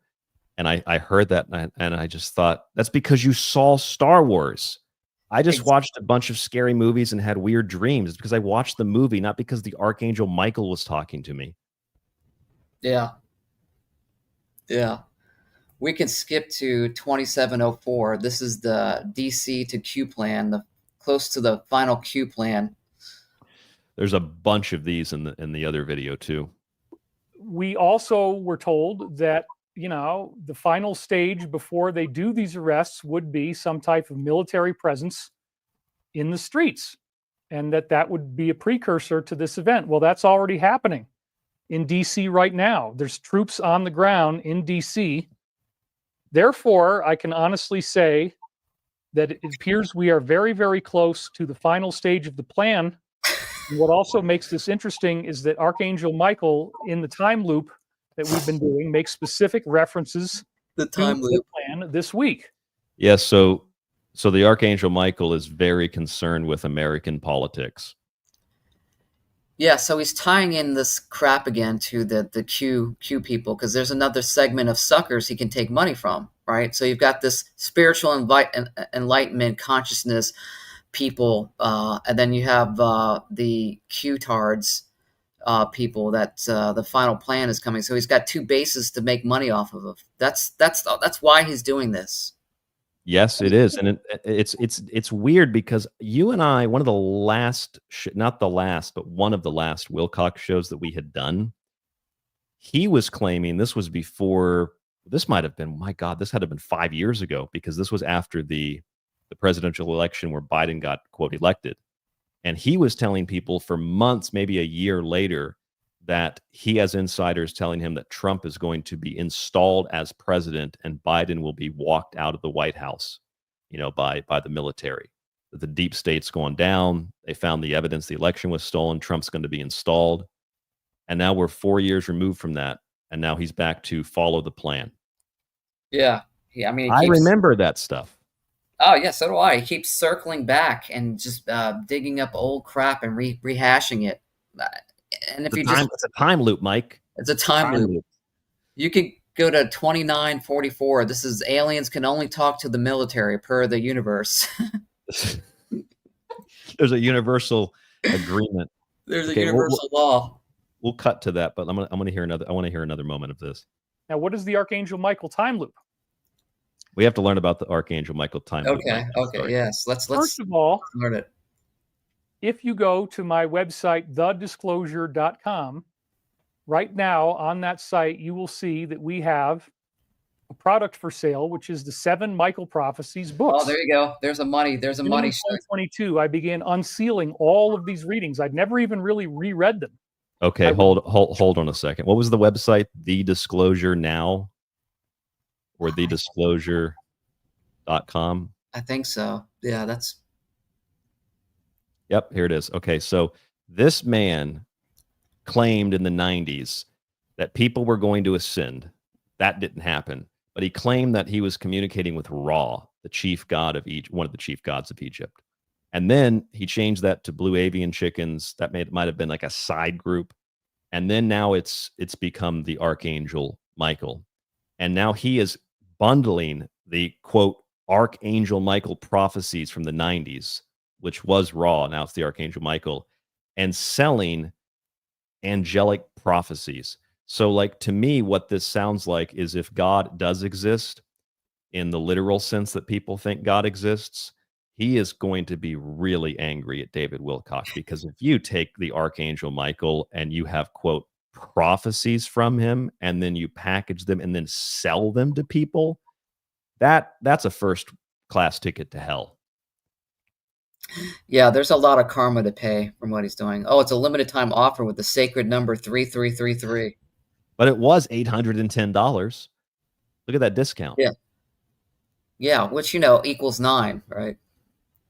Remember he used to have on his website, we got to look at some of this stuff. Oh my God.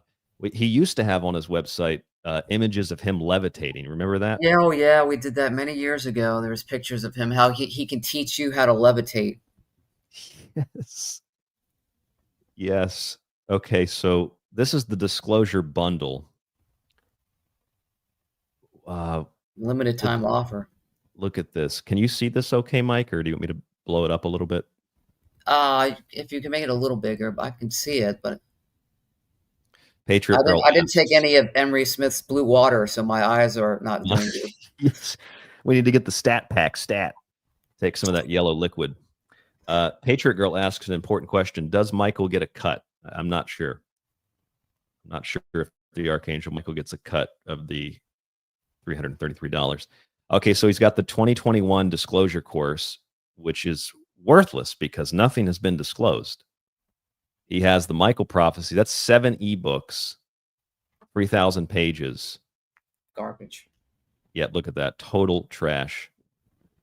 Undeniably prophetic, angelic perspective on what's going on right now, because the Archangel Michael's only concerned with America. Not concerned with anybody else. Well, if you know your occult sciences, you know that Michael is the most powerful angel, right? And that communication or conjuring to Michael should only be used for dire situations and needs, because he's that powerful of the energy that you're going to get when you conjure this particular entity. So to make it like this guy's been using him for prophecies, it's just totally wrong. Just objectively. I mean, you know that I'm not a Christian by any definition, obviously not an atheist or something like that either. But even not being a Christian, I look at this and think like, oh, this is like really evil. This is bad. You should not be doing this. Yeah, so he's using a high Christian deity to sell fake information, and then saying on the top of on his book, the Michael prophecies by Saint Michael, Saint Lucia. Well, because so in the United States, 60+% of the country's Christian, and a large portion of the conservative political, whatever that is, movement or party, is people that, whether they believe it or they're playing the part, are really hardcore, some of them even fundamentalist Christians. And that's in large part the audience that is going to be interested in, the deep state and ending the corruption of the libtards. So that's all that he's doing. That's all that he's playing on. You pick the most recognizable archangel. You focus on the largest demographic, religious demographic in the country, and you focus on issues that everybody, especially that demographic, are concerned with. It's just like marketing. You just find, what do people want to hear? What are they going to trust? Yeah. And then you sell it. That's Yeah. all that it is. Yeah, you find your target markets. And that's what he's done. He is definitely a parasitic demon for sure. Yeah, I mean, if I just came out and said, yeah, you know, I was going to bed last night, I saw a flash of light outside, and I went outside, and the god Ahriman came down and talked to me. You'd be like, what the fuck's Ahriman? What the fuck are you talking about? You crazy? That's a Zoroastrian god, but nobody knows that, so that doesn't sell. But if I say, I went outside and the Mother Mary appeared to me. Oh, tell us more. I know Mary. It's a scam. They have like different versions of Wilcock in different countries. Like he's in some like Muslim country and he's talking to the Prophet Muhammad. I think also to try to cover his ass, if you read the last paragraphs, receive David's interpretation of the coded messages. Well, this was just my interpretation. Not saying that it's true or not, but this is just what my interpretation of what I was transmittingly mentally zapped with in my brain. Yes. So he's just trying to cover himself from, like, I think that paragraph there is trying to cover himself from lawsuits. He also rips off, I know for sure he rips off Alex Jones, because he claimed, remember David Knight? I've had him on the show before. David's a really good guy. David Knight was fired from InfoWars. He recently, yes, the guy with the beard. Yes, I remember. Yeah. Yes, and he recently had a stroke, and I'm happy, and he's luckily doing much better now. He had a heart attack while he was at InfoWars, and I remember David Wilcock exploiting David Knight's heart attack and claiming that the deep state had tried to take out Alex Jones, but the weapon malfunctioned or some bullshit like that, and they hit David Knight, as if that's how those kinds of weapons work anyway. And then that, because it malfunctioned or whatever his excuse was, it prevented him from taking over for Alex Jones. So in other words, so the deep state tried to kill Alex Jones with the weapon. It malfunctioned. It hurt David Knight. And then that prevented David Wilcock from becoming the new Alex Jones, as if InfoWars was going to replace Alex with David. He actually said that shit. Yeah, that's a total piece of trash. My God, the Michael prophecies. Okay, so what else do we have here? Exploring the deepest prophecies. Here's what's revealed. And multiple inside testimony. Okay, so this, yeah, he says this in one of the videos. I think I even have a clip of it. Stunning evidence that our next door neighbor star, Proxima Centauri, had the solar flash that was originally meant for us. Yeah, a lot of stuff's meant for us and it doesn't happen to us. Literally within 3 days of the Mayan calendar end date of December 21st, 2012. So what? Okay, so there was a solar flash in another solar system, and so the Mayans knew that was going to happen, but they miscalculated it. Oh, damn, we got the wrong star. Yeah. These people are insane, man. Look at the third one down. David's powerful experience with a multi-dimensional apparition of Mother Mary on Thanksgiving. I didn't see that one. That's new. Oh my God. I don't know who to feel sorrier for, him or the people buying this shit. Really? Seriously? Oh my God. You know what that reminds me of? I'm going to see if I can find it on YouTube and just play the audio of it. Let's see if I'll look up one more thing here. There's an episode of It's Always Sunny in Philadelphia where they get the water stain in the bar. You remember that? And Danny DeVito says, he's like, we don't know what it is. We don't know if it's a water stain. We don't know if it's the Virgin Mary. What we do know is it's a goddamn gold mine. That's the impression I get here. David Wilcock saw Mother Mary on Thanksgiving. Wow. Yeah. I don't know if you're a Christian in the chat, what do you think of this? If you're a Christian, how do you perceive of this? How do you think about this? What do you think about this? It appears people think it's hilarious. He's a parasitic demon. Oh, yeah. His book is Expensive, Uncomfortable Toilet Paper. Wow.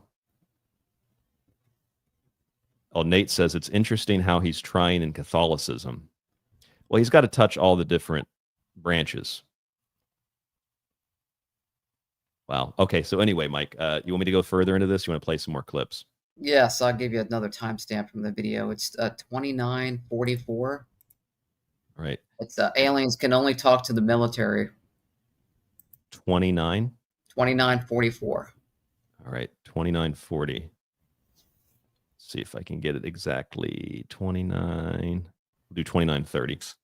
And I'm going to be interviewing Pete Peterson's protege, Chris Beskar. Yeah, Chris Beskar. Hold on a second. Chris Beskar. Yeah, Pete Peterson's protege. This is Chris Beskar. Doesn't he just look like a scumbag?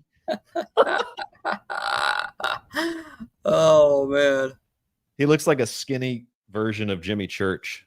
Greasy and disgusting. This is the guy that ran Savati Aerospace for 30 years and never produced anything. It looks like he plays bass in like a Rush cover band. Yeah. Oh my goodness. Okay, so let's. Founder of Savati Aerospace. So that's another thing that's going on. I have an aerospace company. Oh, there you go. This is one of our products. This is the SM-39. It's going to be the fastest jet ever made when we release it. Now, what is that, built for ants? Is David doing jet? Yes. It's a 3D printed model. Why is David doing an aerospace company? Because I was dealing with people who worked at Area 51 or other places like that. And they were telling me that in these bases and in these programs that you have. If you're hearing these words. Oh my God. Oh, here's some scam advertisement. It's not a coincidence. Something powerful is AI. Moving in the It's invisible. manifesting in your bowels calling after out to eating you. Taco Bell. Since the day you were born. Jesus Christ. Open contact with different types of extraterrestrials in these underground military bases. Is this the part, Mike? Yes, you can keep going with this. And off planet. Apparently, the real situation on Earth is much different than we think. We're living in an illusion. Extraterrestrials have already been here. They've already been working with our military. They don't talk to us yet, but for some reason, the rules of the universe do allow them to meet up with people in the military in these secret underground facilities. And the military has developed exotic technology. They've developed the rules of the universe. Aliens can only talk to people in the military. So I guess, yeah, the Archangel Michael was writing the rules of the physics of our solar system and reality. One of the angels spoke up and said, put in there something about the aliens can only contact the Earth, the American military. Add that in there. Yeah. Wow. How do you come up with stuff like this? You'll like this next one. 3154. My notes say elevator to Mars. 3154. So Okay. 3150 or something. Cool Channel Name said something I think is true. It sounds like he's ripping off David Icke. You know, I didn't think of that, but you're right, because David Icke kind of, in the conspiracy, whatever New Age world, he kind of he wrote a book about it called The Time Loop 20-something years ago. And Wilcock keeps using the term time loop.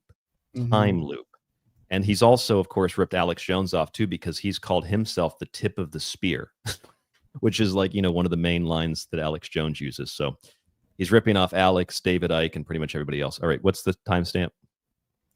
Hold on 1 second. Let me get it again. It is 3154.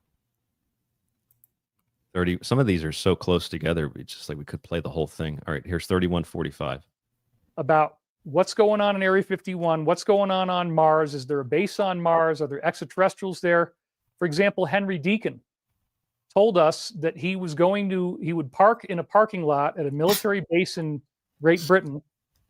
He would then, walk into the base and get to a very secure area. Yeah, sure.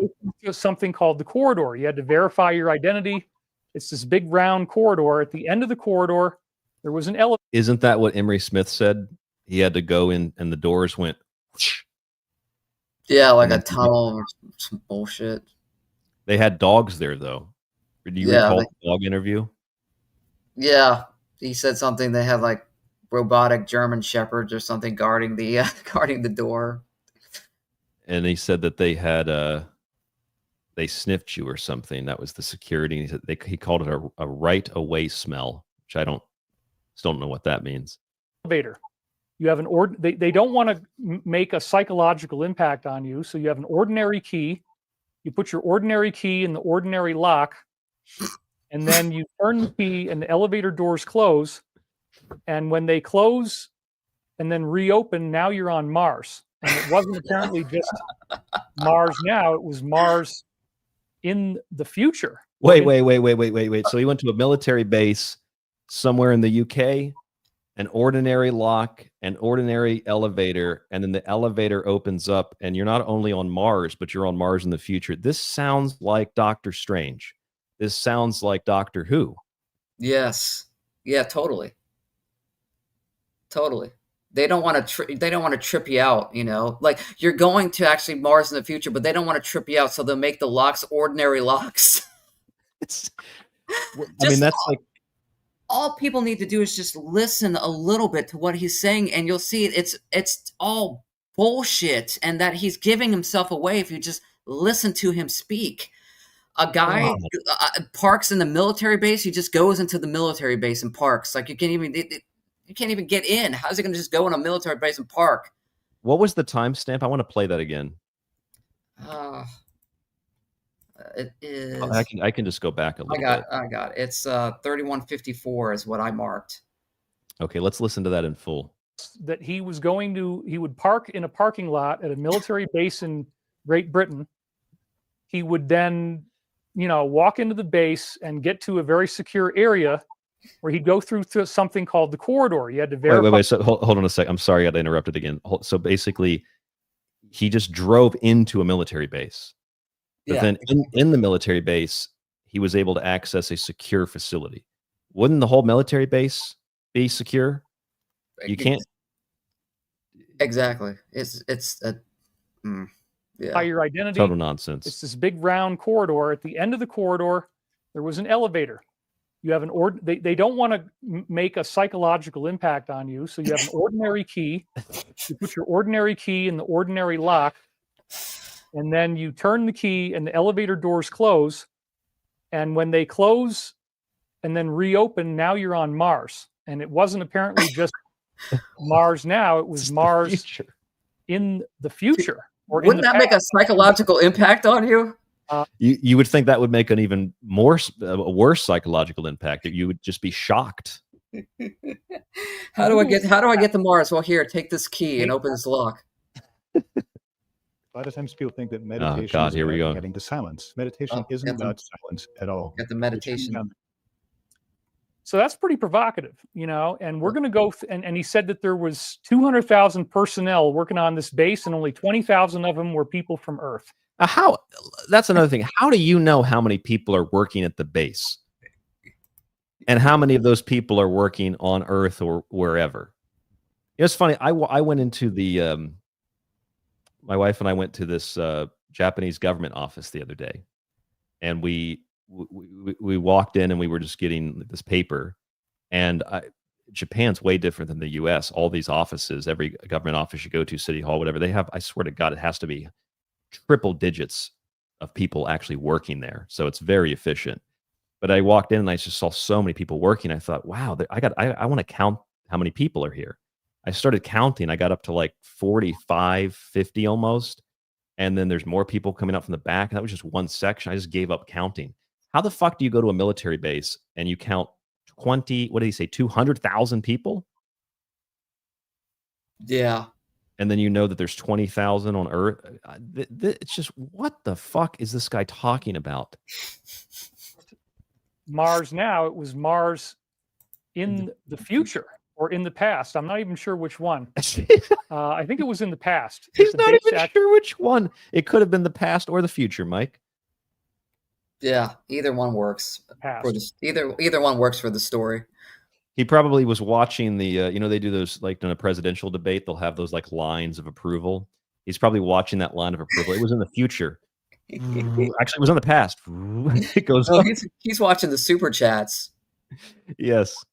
Whatever he says that makes more money. Continue to say it. Yes. Exact that line. So that's pretty provocative, and we're going to go. He said that there was 200,000 personnel working on this base, and only 20,000 of them were people from Earth. That's pretty wild. So I've got, well over a dozen of these insiders who really, really fleshed out all this worldview for us. And this is the first time. Yes. I'm in Great Awakening. That I'm taking all of these different inside testimonies, we're putting them all together in linear order, and then we're going to talk through it. We're going to talk about what they said. Chris is going to reveal as much as he's allowed to reveal. It will be the greatest disclosure of weird classified UFO data we've ever done. Let me show you something about Chris Beskar, by the way. I know I've done a show on this relatively recently. John Christian Spadavaccia was on the Secret Teachings to talk about this. We talked about the lawsuits. I don't know if you saw that show, Mike. Yes, I watched a little bit of it. The guy had a lot of good information on the fraudulent lifestyle, Wilcock. Yes, it was called David Wilcock blocking. It's in the archive for free and in the subscription archive. Might have been a month ago. It's also on YouTube, actually. But John Christian Spadavaccia found this is, I'm guessing this is a court document because of the case number at the top. This is the debt of Stavati Aerospace. This is Chris Beskar's company. They are $3 million in debt. They've also been sued because they are a fraudulent company. And then this is a recent thing also that John posted about. This is David Wilcock's federal tax lien that goes back to 2012. And Wilcock has been telling people that this was a recent thing, that he's been suffering from IRS problems the last couple of years. No, he's been suffering from tax problems for 13 years. That's a big issue. So anyway, let me go back to the video here. All right, go ahead and give me the next timestamp. Next timestamp is 1 hour 39 seconds. 1 hour 39 seconds. Did you just jump ahead when you were watching it and thought, I can't watch this? I was like, I went from 31 minutes to an hour because I couldn't do it. It was very hard to get through this. But this is he's been through a lot, but now he's clean and sober. Oh, really? Yes, this he talks about. Doesn't he? Wait, isn't this the one where he talks about having minerals ripped out of his ass? I don't. I'm not sure. Did I send you that? I think I sent you a photograph of that, a screenshot of that, rather. He mentioned somewhere in here, I didn't timestamp it, about having diarrhea after his cleansing. Yeah, so this is the video, I'm pretty sure. Yeah, he says that in the prophecies or something, he literally says that they ripped minerals out of his asshole. he made a slide about how he had minerals ripped out of his ass. Yeah, exactly. Oh my God. Okay, I'll find that and play it. But this is, I'm sorry, one more time. What was the timestamp? 1 hour 39 seconds. 1 hour 39 seconds. 1 hour 39. Yeah, I remember he had diarrhea dreams and he was dreaming of penises. Jesus Christ. Okay. We'll start again, from here. Talking about, people in the DS, certain top figures, you know who they are, starting with H. We had seen a movie together, but it ended on a sour note. So then I decided I wanted to go see the same movie again. This happened in a very short period of time. So again, I think that she symbolizes here the DS and how we're all kind of in this Vakapala. Will Stavati make a noise-free lawnmower? LOL. I don't know. I've never thought of that. They have those. They're called electric mowers. You can buy them at Home Depot now. That's funny. So this is talking about the drama that we're all going through right now. Then I went into we were watching a movie together. I went into the box office, which looked very old-fashioned and informal. I had the distinct misfortune of seeing that all of her friends were sitting there in chairs. As soon as I came in, they looked at me as if I was the biggest creep in the world. So part of the way you look at this is so basically he had a dream about people, and people in the dream thought he was a creep. That's really bad when you're dreaming. You can create your own dream, and in your dream, people also think you're a scumbag. Yeah, and they knew it way back in '99. Yes, exactly. This was a dream back in. He talks about this this woman too in a lot of his dreams, which I think Carl Jung might have some opinion on what that means if you're constantly dreaming about this woman trying to lead you someplace. The woman, I said divine feminine. That's kind of maybe true, but it also represents the DS. Yes. Okay. So there's a perfect example right there of how he changes stuff, because back in the 90s, this woman represented the divine feminine when he was playing on that. And now it represents the deep state. Yeah. Many of us feeling that we're out of alignment right now. In fact, let's scratch the divine feminine. I don't think that's true. He definitely symbolizes the DS. You just changed it again. They look at us as if we're the biggest creeps in the world. Yeah. But I put this together quickly and I was tired. So there's my excuse. Isn't this a Michael prophecy though? He fucked up the prophecy. Michael's going to be angry. You just changed the prophecy around in real time. Divine feminine's the DS. Okay. As I was in this office, the whole plot changed. It now seemed we were on an ocean-going vessel, perhaps right near the shore. This woman and I both became characters, and we were forced together to work together, even though she didn't like me. That's probably why I said it was a divine feminine. Okay, if that is a prophecy, it might be a prophecy. It might be real, because that actually sounds like his wife Elizabeth. She didn't really like him, but she was forced to work with him to make money. That could be. Maybe that. Yeah. Maybe all this is true. He's just. I mean, he did say. You pointed this out. He said it's his interpretation. Yes. Okay. Right. So, David, my interpretation is this is your ex-wife. She didn't really like you, but you were forced to work together. PT in the chat says the Elizabeth prophecy. Yes. Ricky in the chat says, Ricky V says, this is blowing my mind. Heard people talk about this guy. Never heard him talk. Comedy gold. You are correct, my friend. And it looks like another listener also says it's all his ex-wife. Yes. Yes. Yeah, she actually made him revert back to 1999. We have broken this story wide open tonight. We found that Emery Smith was ripping off Stephen Greer, potentially. We found that the Michael prophecies or the Ra prophecies might actually be true. It's just they're not talking about the deep state, or they're not talking about the divine feminine. They're talking about his ex-wife. We have made significant progress tonight, Mike. Oh, yeah. Round. But anyway, we both get attacked by this crazy sea monster. That's where this is all going. So I think even the people in the DS, they're participating in this agenda, but they're all gonna suffer if the planet was destroyed, right? Like, why would you be deliberately trying to destroy the planet when you have to live on it? It's pretty freaking crazy. So a panel on the floor of the boat had cracked open, revealing green ocean water underneath. To my horror, I realized a terrifying sea creature was swimming right underneath our boat. There was a strong implied theme that our fears create the reality that we see. That's a big message this week.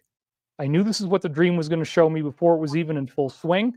The tentacle reached out and grabbed somebody.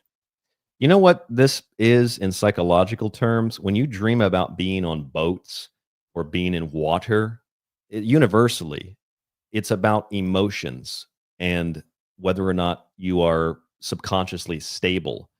And if you're emotionally unstable, you tend to have dreams about boats, about water, about drowning, about falling. They're also anxiety dreams. This is like really standard foundational dream psychology. Sure, you can interpret it in other ways. Maybe you watch the movie Poseidon and then you dreamed you were on a boat upside down in the water. But generally speaking, if you're dreaming about water, it's an anxiety dream, or it's an issue with your emotions. It has nothing to do with the deep state.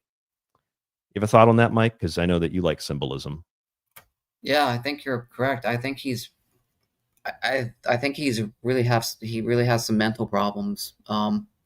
Looking at the chat from GoBot, I think we did a show on him before, and he said, I remember David started bitching at his wife during one of his lives because she didn't switch the camera angle right at the time. It was classic. Yes, we did. We covered that. He did get very angry. Remember that, Ryan? I do. And he started to get very angry. He's like, you're not. She was messing up the camera angles, and he got very angry. Yeah, that was the that might have been the same video. And we talked about when we were watching that, we're like, oh man, she's gonna divorce him because this guy is he's like verbally abusive to her. He said on that, I think it might have been the same video that GoBot is talking about in the chat. One of those videos, remember when he tells Elizabeth to go on the porch and get the crystals? Do you recall that? And she comes back inside with a crystal Merkaba. Might have been one of Emery Smith's $800 ones or $5,000 or whatever he was charging for it. And he says, not that Merkaba, the other Merkaba, screaming at her on a live stream. Yes. Yeah, we were talking, man, we were mentioning that. We were like, wow, this isn't going to work. He also, remember, there was another classic one where they were doing crystal bowls. Yes. Yes. Remember that? And then he leans over to her. Hey, Elizabeth, say some shit. Yes, and we also said we were mentioning, like, when this ends, she's not going to say anything because he's going to make her sign an NDA. Yeah. So which I'm pretty sure that she probably had to do. Yeah, because we were going to try to actually interview her, but we figured that she never really spoke about him publicly, and that's because, of course, she probably got an NDA and was paid off also on that. Would not that? But hey, they're talking now. Yeah, they're talking. So it's all good. Livid just joined us in the chat. Hello, Livid. Thank you for joining us. If you're just joining the show, Mike D is with us. This is The Secret Teachings. Tonight's episode is mouth breathing disclosure, 15 plus years of shame. And we have reached the David Wilcock portion of tonight's show. Mike, what is the next timestamp? Let me get it. By the way, I love how you did what I did. You got to like 30, 40 minutes of solid listening, and then you just said, I can't do this. The next timestamp went from 40 to like an hour and 40. That's exactly what I did. This is an hour and 3 minutes. Hour 3 minutes in. Looks like my timestamp. What, are we going backwards? Because wasn't the other one 1:30? No, the other one is actually an hour and 39 seconds. Actually, my bad. I did that wrong. That's an hour. That's a wrong. Yeah, it's an hour 39 seconds. That's the he's clean and sober now. Okay, let me pull that up. Black Cube in Antarctica. That's what I was just talking about. Yeah.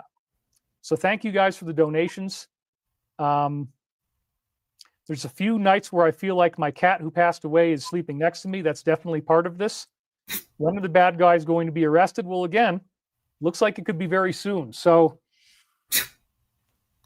I've been through extraordinary difficulty. This last week was very difficult with the smoke and not being able to sleep because of it. And so, it's hard. I'm tired right now. I'm much more tired than I used to be. By the way, I am completely clean and sober. Because of injuries I had before, things I told you guys. That's good to know that you're getting spiritual enlightenment for a guy that just said, guys, I'm clean and sober now. I just got clean. What kind of? I knew he was on drugs or something. What do you think he was on? Do you think it's prescription? Pure speculation. He's a prescription. Is he doing some nose clams with Jimmy Church? I think it could have been on a variety. Yeah, prescriptions, but also maybe coke. And other things. Does he say it? I don't know if he says it. I don't know. Let's see. It's hard. I'm tired right now. I'm much more tired than I used to be. By the way, I am completely clean and sober. Because of injuries I had before, things I told you guys, I was using occasionally again recently, but using I've what? Completely stopped doing that. I hope this time it's going to be the last time. So I'm totally off of all the medication. But and because I just didn't want anything that would make it harder to sleep. And it seemed like the medication might have been responsible in some ways for why I wasn't having good time to sleep. I knew he was taking something because that medication was cocaine. That's why I couldn't sleep. Yes. I mean, you really have to be able, you have to be on something to sit down and make hundreds of slides about dreams you had in the 1990s. Yeah. I mean, you've got to be on something. Oh my Geobot God. says he's huffing crystals. Yeah. Ricky said they're masturbation injuries. Possibly so. Oh my God. Okay, so let's go back to the masturbation injuries. The next one, if you want to do it, is he's talking about how alien lizards like to eat humans. It's at the 1 hour, 3 minutes, 51 second mark. Oh, I remember this one. 1 hour, 3 minutes, and what? 51 seconds. Okay.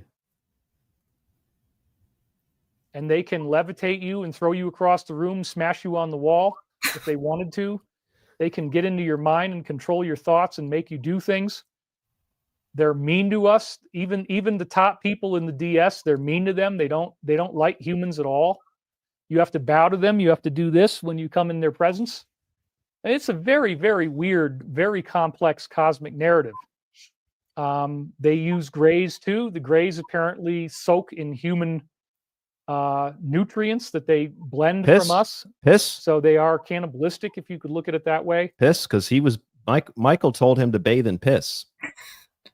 So the Greys told us to bathe in human material. This is getting real weird, Mike. Maybe he's talking to the Greys. He did stop for a second. Did you notice that? Oh, yeah. They just told us to bathe in. I'll play that again. Human nutrients that they blend from us. So they are cannibalistic, if you could look at it that way. That right there, I'm going to play that a third time, because what he just did, if you read anything about body language, when you pause like that and then touch your nose, that is a direct, clear indicator that you just made something up and are lying. Watch that. Their presence. It's a very, very weird, very complex cosmic narrative. I promise you, look up body language. Grays apparently soak in human nutrients that they blend from us. Look down. So they are touch your cannibalistic, nose. if you could look at it that way. That's someone making up a lie. That's body language 101. The reptilians are too. So it's they actually go after people and eat people. Oh, apparently. So that's their preferred source of protein. Ooh, it's all just so weird, you know. Now, he did say, do you remember this? He said he was eaten by a reptilian. I don't remember that, but something he was eaten and then he was barfed back up. Was it something weird, Yes. like regurgitated or something? I don't remember. Yes, I don't have the clip because there's so many of these. I don't have that many terabytes. He said that he was made a banana sandwich by these aliens. And then he ate the banana sandwich. And then I do not recall the order, both because I don't recall it and also because it's kind of funnier if I don't recall it, which I don't know what the order was, but he said he was eaten.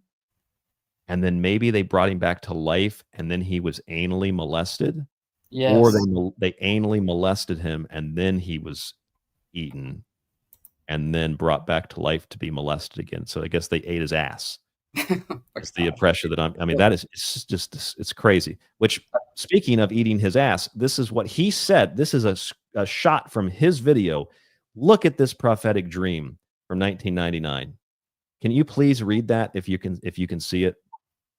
Yes, they kept discussing a treatment that they would be done on me in order to purify me. They said, after investigating research of this for a long time, I realized that they were going to consolidate all the minerals in my body and remove them all at once through my rectum. Well, that's one way to get clean, I guess. Yep, he's clean. He's clean, he said. So basically what he just admitted there that you had me play the clip of is that he has been giving you prophecies and presentations under the influence of some form of what is likely a psychotropic hallucinatory substance. Oh man, I've only got 3 more of these because that's all I could take. It was hard to get through this video, man. I understand. I'm the same way, but I do have a few more than you do. Okay. What's the next one? Let me, I've got, this is 1 hour, 53 minutes and 49 seconds. And 1 hour. 1 hour, 53 minutes, 49 seconds. This is what I call garbage prophecies. Okay, this is where he this is where you skipped ahead by approximately 1 hour. Okay, let's see what we have here. This is 153.40. Begin in the 8 months of winter. In their case, they were going to move into a very tight garage. There also seemed to be guys from Canada who were working on a place to stay as well. It was getting really cramped. So there you go. It's all about moving again. We ended up at a place I somehow knew to be Grandma and Grandpa's house. Mom and Dad had cleaned it up tremendously. This is a dream you're having about childhood, is what this is. There's much less of a problem in the way of odor. All these Christian books were lying around. Papers and junk were lying around.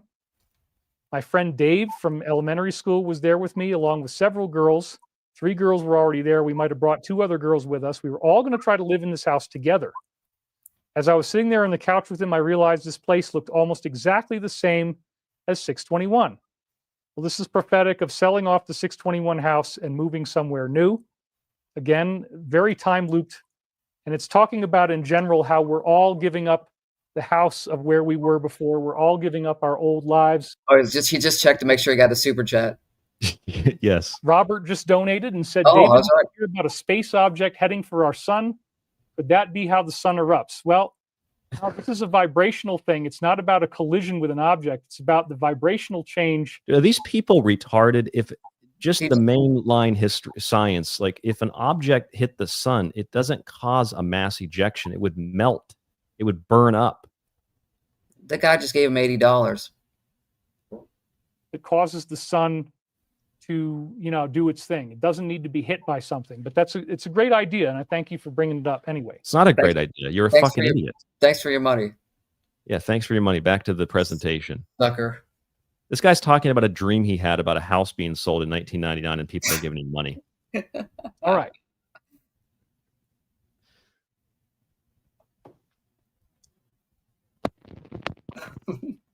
The 3 girls in the house were smoking weed. I didn't want any. Some mic problems, That's it appears. prophetic of how I've now gotten myself completely off of it again.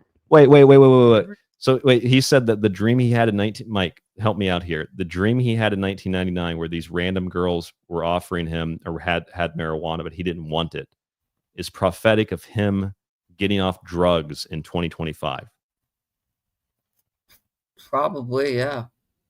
I feel like it's more prophetic of the last 24 years where you were using drugs. Well, his mic is muffled right now because he spilled water. He took a drink during the slide and he spilled water on his mic. Again, this is prophetic of how we're co-creating our ascension together. It's, you know what it's, oh my God, you know what it sounds like? I don't have the clips because they're just all over the place. If you look up his channeling sessions with Raw back in the 90s, this is exactly what it sounds like. He just poured water on his mic when he was recording. Moving into this new house, which is going to be the 4th dimensional Earth. And then I just put the timestamp in, but this is still right after the dream. I should have taken that out. So just ignore that part. Oops. Then Michael comes in with some very Michael messed up again. Time looped into what we're talking about, and you can see spilled water on his shirt. Is someone going to mention the mic issue here? Yes, yeah. Then he blows into it. And very likely the President of the United States. And so interesting how the lights have been turned off. We're in the dark right now. We don't know what's really going on. It's really scary. And so we all feel like we don't know where this is going. It's all very troubling and upsetting. And no, Michael wouldn't be giving me all these prophecies if this stuff was fake and we're not going to have a big positive outcome. I do believe that. Michael is not giving you any prophecies. The mic is not sounding good, says Vacapalo. Well, I don't know what to tell you. Spill some water on it. Sorry, everybody. See if that makes it any better. You sound muffled. Sound check. Your microphone is low. Do you have Zell? Okay, so is the mic? It's better now. Okay, is it better? Everybody says it's better. Do you have Zell? It's fine with me. Really fuzzy. Better. Sounds better. It's back. Okay, you fixed it.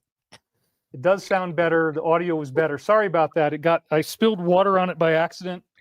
What a freakish little thing. I'm glad I caught it right away. Much better. Audio is much better. Okay. You didn't catch it. Your viewers had to catch it. Oh my God. Yeah. I love it just adds in there. Someone asked, do you have Zelle? Can I PayPal you right now? Oh man. And that's all I could take, man. I couldn't do anymore. Well, if you had taken more, let's see if we can skip ahead and find anything else in this video. I'm just going to, maybe something, maybe not. I'm just going to click on random stuff here. Oh God. I think he goes into, Q chat, Q shit. Okay. So I'm going to go to the other video. I have timestamps in this. I don't know what I should do here, how I should do this timestamp. If I can maybe here, let me do this, Mike. Can I send you an email with these timestamps I have? Yeah. And you can just give me the timestamps? Sure. All right, perfect. Let's do that. I'm sending it to you right now, less than 15 seconds, and you'll have that in your inbox.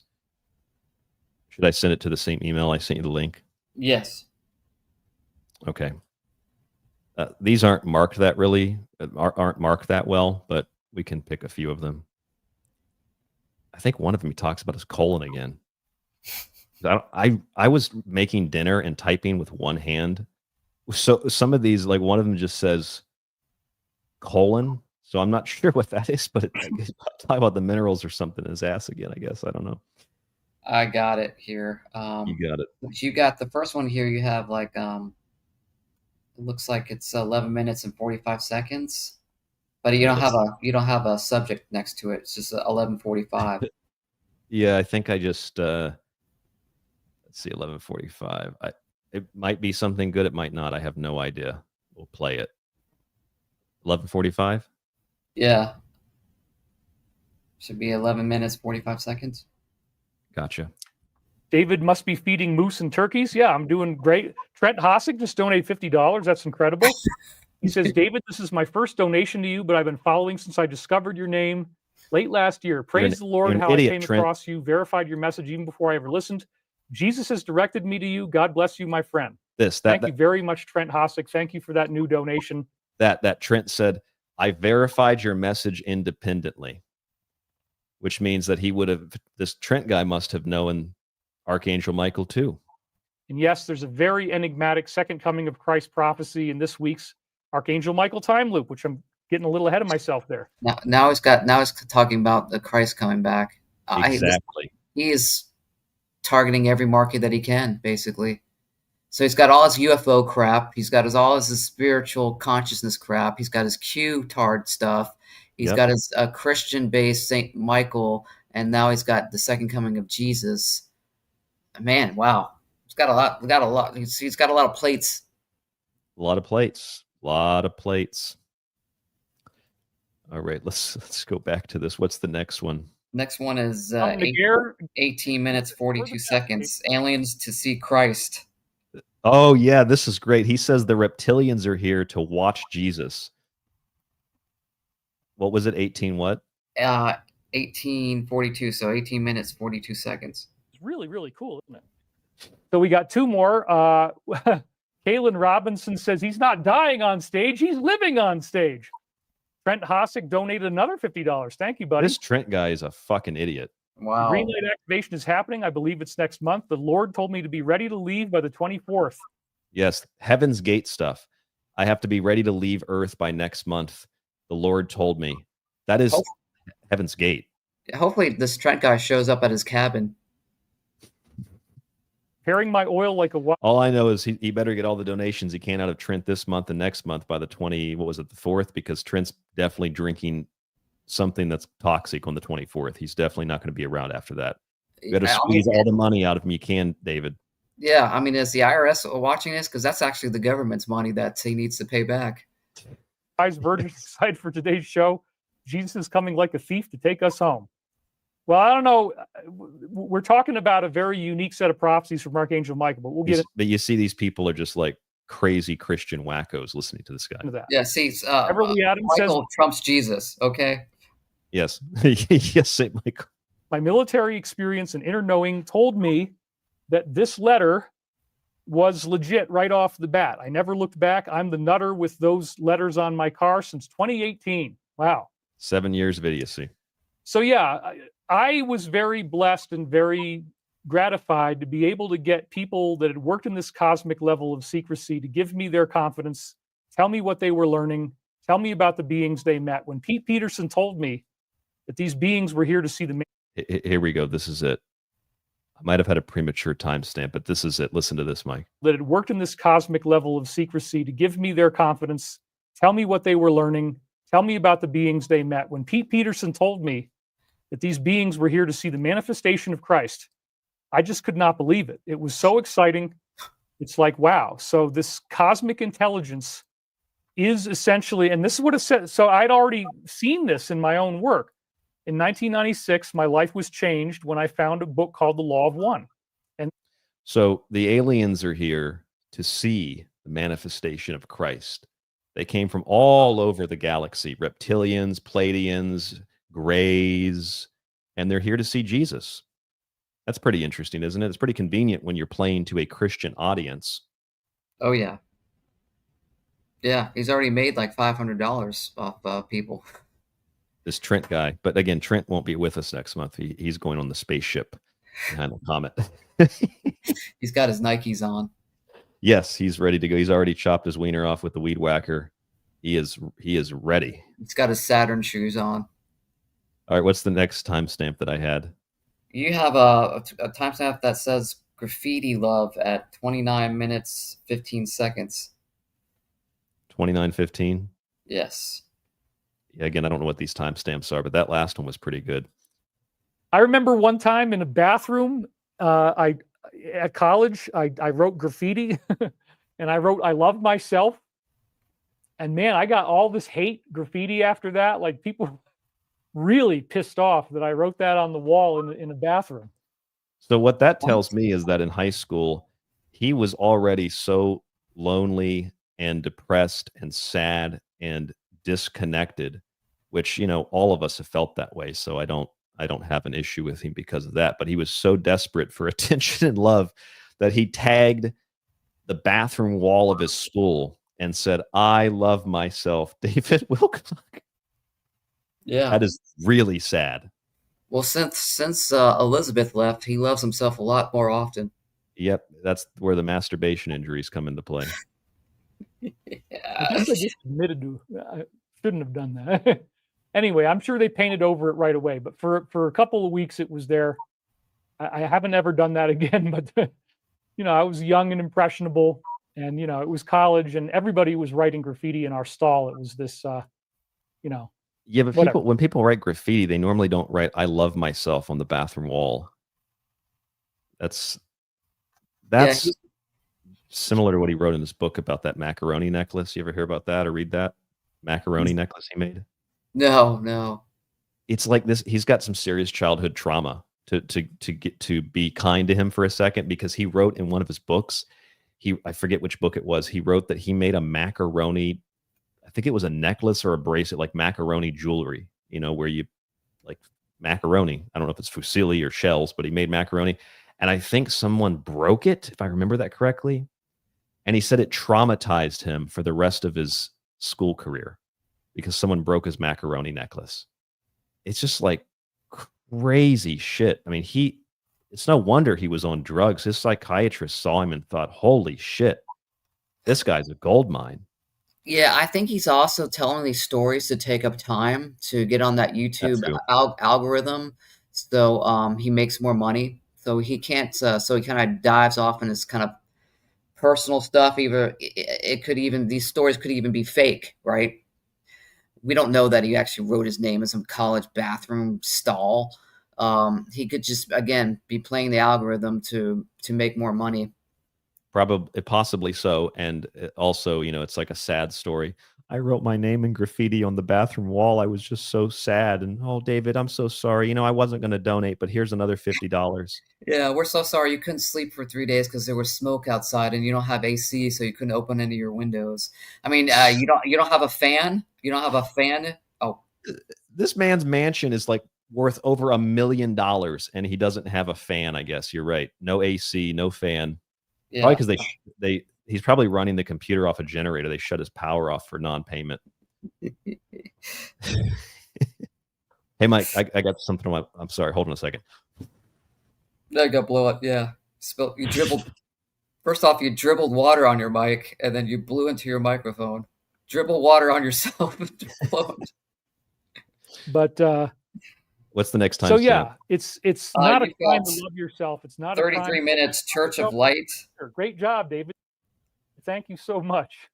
33. Eldon Elder says that exercise is going to show you how much self-hatred you have inside. All right, 33. You said. Yeah, it looks like, well, you have 33 Church of Light, and then you have 34 Wilcock describes himself. What would you say to somebody that hasn't tried therapy before? Just ask yourself what you're doing. What a timely commercial for therapy. Yes. Well, so the AI was listening to his program and then started put the therapy ads in. Absolutely. It listened to me. It heard me say that. Yep. Ricky in the chat. Ricky, did you have a macaroni incident too? Ricky said, I had a Fusilli bracelet incident. Scarred me. It's terrible when your Fusilli breaks. It's really sad. I had a ravioli bracelet. People that have overcome physical, mental abuse and everything else, and this guy's crying about someone broke his macaroni necklace. All right, let's play. That's what a narcissist does. It is, and then he wrote a book about it. It's crazy. Away, then you're not loving yourself, right? So loving yourself is a necessity. So here I am in a Christian church called the Fellowship of the Inner Light. It's Christian, but with New Age elements, the angels and this kind of thing. Yeah, so this is why I tagged this, because he was in a New Age church. How is angels New Age? Angels are in the Bible. How has that anything to do with New Age? I agree with you. I'm wondering, however, if it wasn't a cult. Oh, yeah. Not that some churches aren't cults themselves, but this appears to be a next level cult. Every week, the main teaching that they wanted us to get was you need to love yourself. So, yeah. And donate. Yes, it's very important that you love yourself, and it's very important that you also have compassion and respect and love and consideration and admiration for others. Mike, you can see the screen, right? Yes. Can you look at this advertisement I have here next to Wilcock talking? It's a BetterHelp therapy. Begin therapy. Start now. I'm going to just take a screenshot of this. This is great. David Wilcock, BetterHelp. You know, he says all these things that sound good. Yes.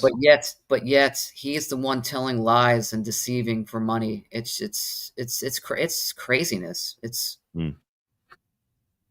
that I think is that's the next part of the clip here. So here, let me skip ahead a little bit. Yeah, because he's exactly, that's what he's describing, but it's exactly him. Listen to this. Find out that what it means is that you have an extraordinary narcissistic love of yourself. Yeah. But you also have no regard for other people.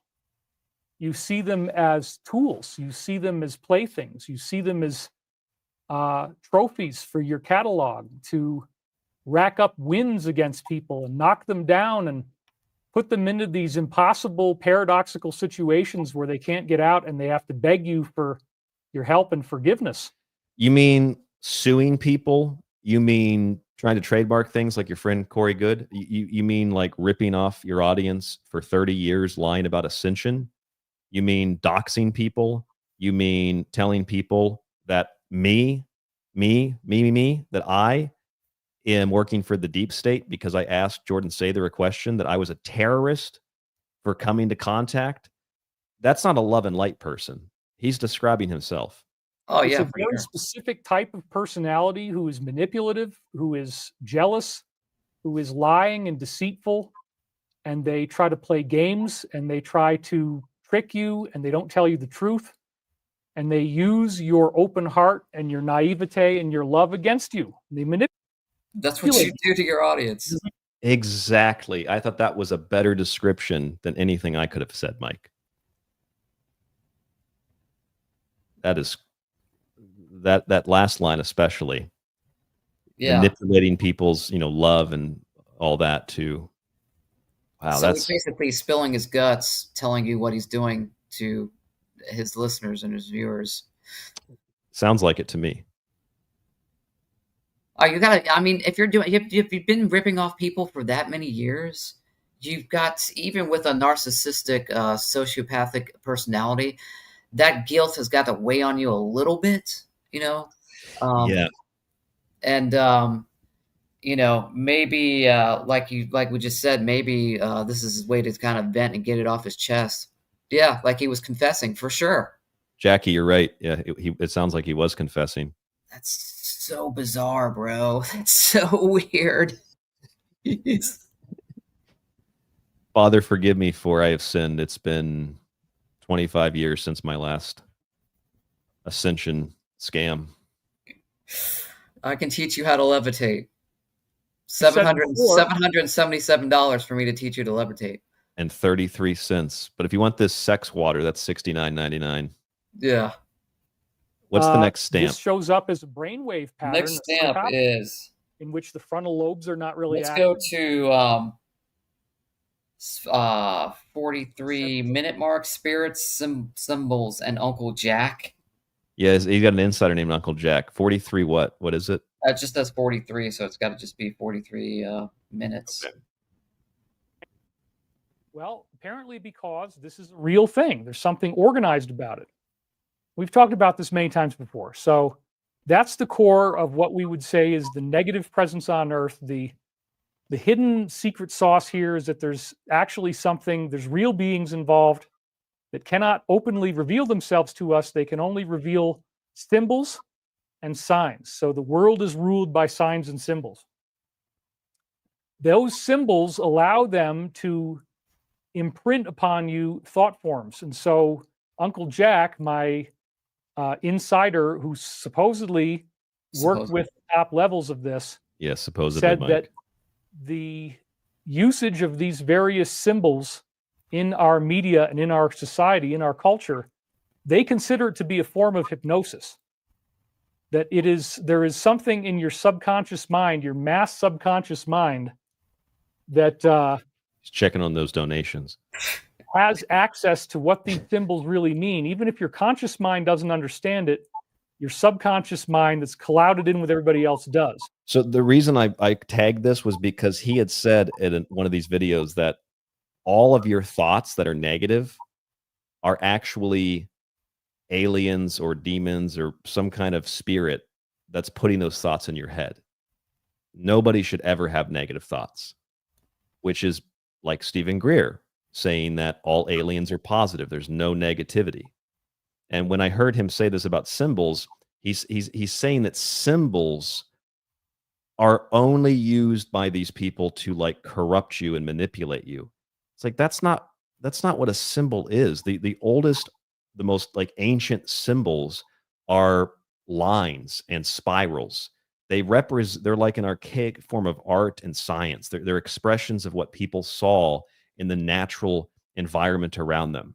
It has nothing to, I mean, yes, you can use symbols to manipulate people, like you can use the Archangel Michael to steal from Christians, but that's not what symbols are. Everything's a symbol too. Like the color red is a symbol. Everything is a symbol. I just think it's so absurd that people like this are like, oh my God, symbols. Yes, they're manipulating us with symbols. And oh my God, my negative thoughts, I knew those weren't really my thoughts. Those are alien thoughts they're putting into my head. Like, this is really crazy shit, Mike. Oh, yeah. Yeah, you've got timestamp 50 military service. All right, we'll go through some of these pretty fast here, unless you have a comment. Just 50? Yeah, just 50, and then let it go through 5130, because you got another one at 5130. Okay, let's see what it's called the plan. We got here. And that the plan involves the salvation of humanity from this negative force. Oh, yeah, this is good. On a very serious level. The negative force is infiltrated in all different ways throughout our society beyond what most people could ever possibly imagine is happening. And it's very real, and it exists. So the Alliance is working against that. And that's why I have my own form of what I would now call benevolent military service. Anna Melgard just donated. Thank you very much. what I'm doing is a type of benevolent military service, you know? Yes, he is providing benevolent military service, Mike. Yeah, the last person, Melgar, whatever the guy's name was, only donated $5, so he didn't read the amount out. I'm bringing this information to you. Oh, he skipped it. Yeah. Because that's what the Alliance is doing. The Alliance is something that has access to this cosmic top secret material. At least some of them do. And they've been working behind the scenes to expose and to draw out the negatives so we can all see it, so that eventually there will be a public restitution where we get justice. That's where this is all going. That's what I've been talking about nonstop since I first got briefed on it in 2009. And it's been an incredible journey since that time. Well, guess what, folks? We have now just crossed into the final stages of the plan. This goes back to your clips from earlier, Mike. Focus of today's show. Yeah. I don't know how long we're going to remain in this phase. And the Alliance is continuing to warn us that change could happen spontaneously. So again, the Alliance is this group within the military. They're working behind the scenes, and the plan involves at some point that a whole bunch of things happen all at once. Once again, this week, they showed us post number 34 twice. So here was the first place where it appears. Yeah, so okay? this is how the Q stuff works. Listen to this guy. Oh, and also we have a donation from Charlie Winter. That must have been a big It's not one. pointless to forgive a narcissist. Forgiveness is for you. Release the ties to this person. This must have been a who big wants to be donation, found as a Mike. Harsh punishment. Yeah. Honor the Christ in you because they can't see it within themselves. Very well said. Thank you. All Christian. Change is imminent. We are in the final phase. I do believe that's true. It's a very strange thing. Oh, spill that water on your mic. Oh, come on, dribble on yourself. But again, no. Peterson briefed me that they have a massive number of people in the Alliance. They're working behind the scenes, and you're not going to really know what they were doing. You're never. Let's get back to that. So this is a Fox News clip.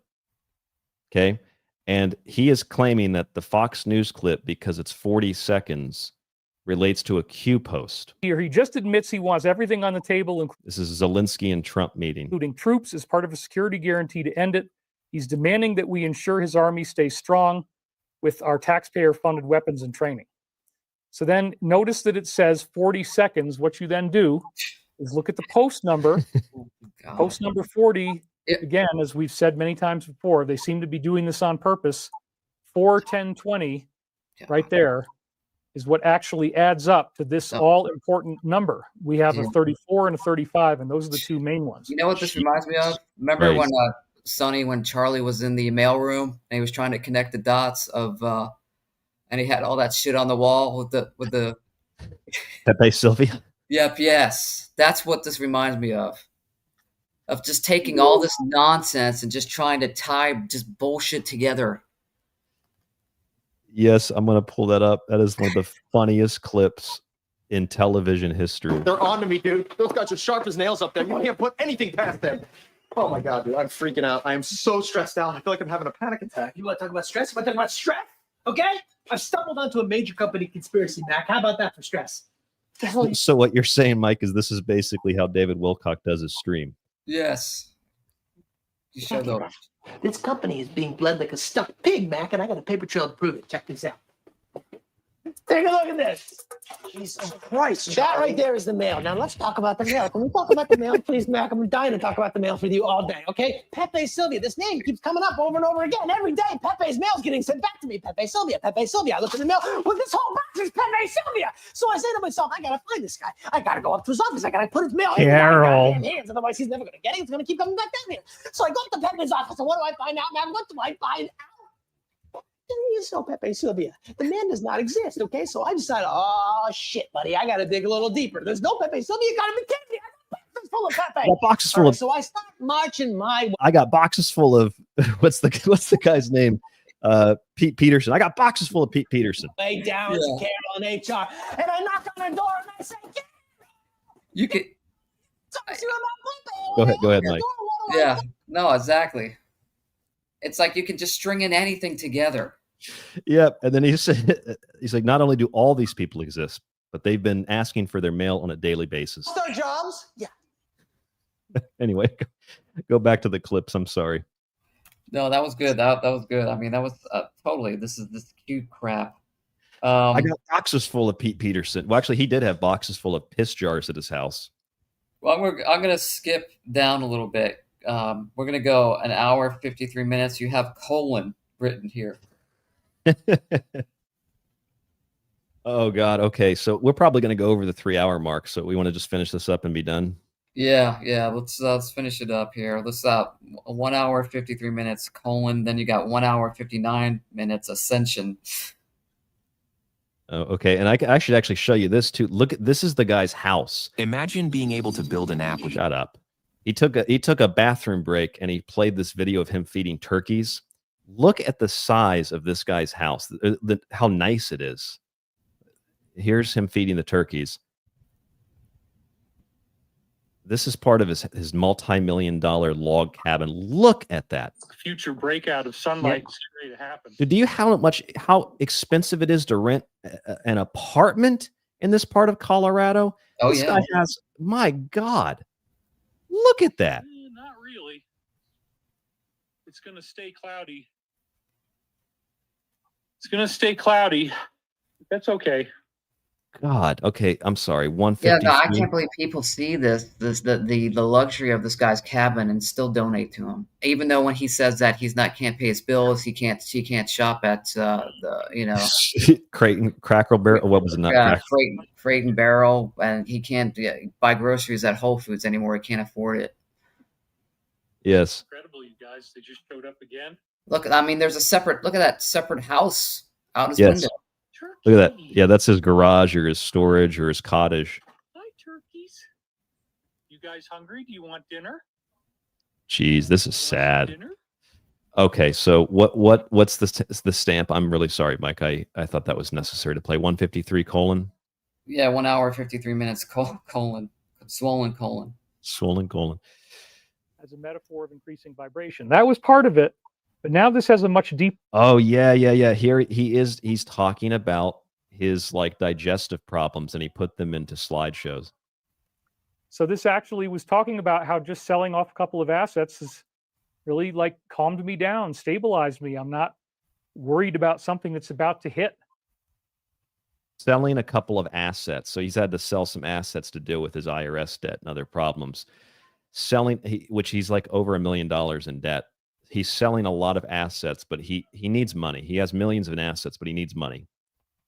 From one day to the next, it's a wonderful feeling. Sell your cabin. Chemicals give way to a new form of acid which eats through your residual feelings of blockage or limitation. So very early along in the history of these transcripts, they said turning up the blue chemistry as a metaphor of increasing vibration. That was part of it, but now this has a much deeper layer because my release seems to have been caused by drinking acidic apple cider vinegar this morning before breakfast. The vinegar ate through the blockages in my colon. Yes, it did. But as I found out later, it had also killed off my probiotics. So, I mean, I don't know about you, Mike, if you've ever had issues with stomach problems. I don't know if I'd put that in a slide and show that to thousands of people. I feel like that's not something you want to share with people. I had colon blockage, so I had some apple cider vinegar and it ate through my colon. Yeah, a lot of his prophecies, 99 prophecies, are really like personal information that he's sharing, which could not even be true. Right? Yeah, the Archangel Michael gave him prophecies in 1999 about how he's going to have blockages in his colon. God. It's just so weird. My colon. So I did get a great cleanse out of it, but came at a terrible price. They With took the heat and all the smoke, minerals out of my insomnia ass. thing started, and honestly, I'm just still dealing with it. I'm recovering from this long thing that I just went through. You notice that there's a lot of similarities between he's having his colon cleansed a lot, which always reminds me of that was that movie with Eddie Murphy, not Big Mama's House, Nutty Professor. They're talking about getting your colon cleansed, and the dad says, "I'll go down to the car wash, get my colon cleansed." Yeah. Who the fuck puts this onto a live YouTube stream? Like, yeah, I had, but the thing is, it's not just the colon problems. It's that he's telling me in the video that the Archangel Michael or Ra cleaned his colon out. And then in other videos, he's saying that he was raped anally by aliens. So maybe the Archangel Michael wanted it cleaned out before he did anything to him. It's another Well, there's always like a sad story involved. He can't sleep. He's just beat his addiction. He's got a bad colon. There's always, it seems like that's a ploy to get certain members of his base to feel sorry for him, to keep donating money. For sure. I do remember hearing something on TV about colon cleansing. They say everyone should have one. I'm thinking about getting me an appointment and go down and getting my colon cleansed thoroughly. You want your colon cleansed? Fine, I'm gonna clean mine. Yeah, it's David Wilcock clean his colon out, live YouTube stream. What's the next timestamp, Mike? You got the hour 59 minutes ascension. All right, Tim Curley, you are correct. Got to keep that colon clean for those draconian reptilians. They like it clean. 159 ascension. There's a whole bunch of ascension ones. Let's see what this one is. Work today is There we broken. go. More While ads. working- More ads. Yeah, he's got to get paid. Interesting stuff. Ads are worth it if you're getting some valuable information, but when it's this, Vandy Washington, any comments on black moon energy shifts recently? I'm not really sure what that is. But anyway, look at that. We're just about at the 2-hour mark. We're doing great here. So here's Michael speaking again. He says, the world inbreeds the more the time goes on. Even some of our most secure sources revealed that knowledge to us. So the human embryo develops in its sac a little while longer. Oh, and we yeah, already know this the is- outcome of that particular question. To keep a journal or diary on these utterances. this is where he's there's three talking different about things human going on. evolution. We might want to save this for another time. This is lengthy. He's talking about human evolution and ascension. So let's skip to the next one. This is like a really long thing that he does here. All right. How let's- about 2 hours and 2 seconds? Trump reinstate and gay dream. Yeah, he has a lot of those. AI to do what it wants to do, it would nanotechnology, it would hit everybody with nanotechnology. And what ends up happening is that it is like inbreeding. Your body stays alive too long. You become something like an undead being because your body is now run by nanites. And that it's the cloning basically is kind of what ends up happening. And that's what they're calling inbreeding. So this is, again, Michael he's showing the direct He's still knowledge talking about this shit as we fast of forward. what we heard from these Area 51 insiders about this stuff that's going on. So as far as the human embryo It might be maybe it's 2 hours and 2 minutes, Mike. stuff before, read the books. This is Yeah, the classic it prophecy could of be 2 hours, 2 minutes. crisis I that typed this with one hand. happened in the year 2000. You had the vice president, Al Gore, and he thought he could win. He looked at this election battle, right, as being partly his own authorship, that, he was in the media. He was steering it a certain way. He was saying, we got to count this stuff up. It came down to Florida, and there was like the little pieces of paper that were coming off of the side of the ticket. I don't remember where he talked about having a gay dream or something of Al Gore. I think it was here somewhere. Maybe I got that timestamp wrong. I know there's a great one about his coin collection. Yes, that's 2 hours, 7 minutes and 45 seconds. Yeah, this one. So the Archangel Michael gave him a prophecy in the 90s about selling his coin collection this year. I discharged my coin collection. I am going to be furnishing a new house because I do intend on getting out of here. So again, it's just like blew my mind to realize that right after that classic prophecy of the 2000 crisis that I've been using ever since 2000, it's time looped right now into the present. The furnishing the house and discharging old penances. I cannot believe it. And realizing never before seen up. So the prophecy is furnishing a new house and discharging old penances, and he interprets that as having to sell his coin collection because he's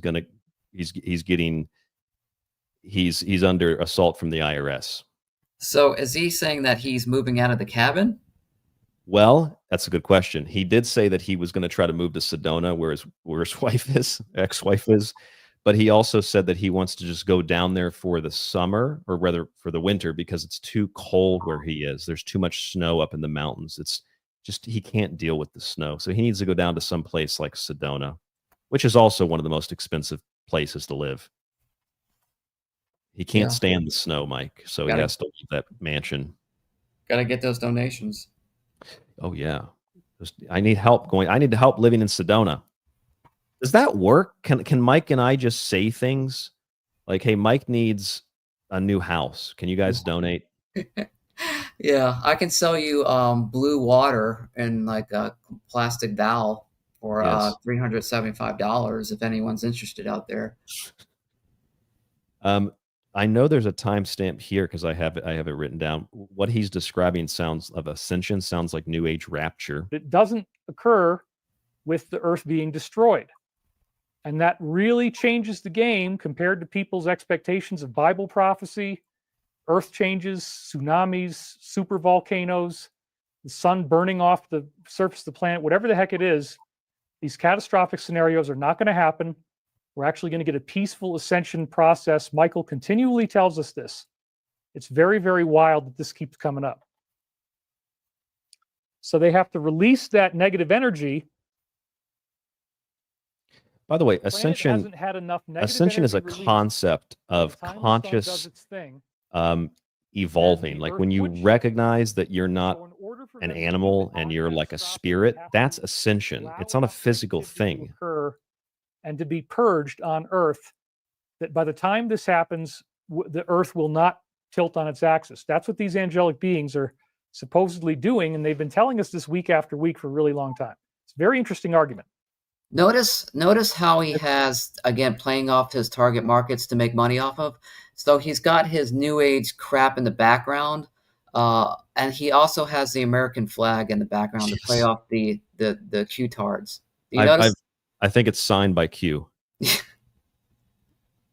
You have a lot of these people, they go one way, right? They'll have all the metaphysical stuff and statues, but they won't have the American flag. And then you'll have the opposite side, for the Q-tards, they got all the American flag everywhere. So it's funny. Yes. He's just trying to get money from both bases.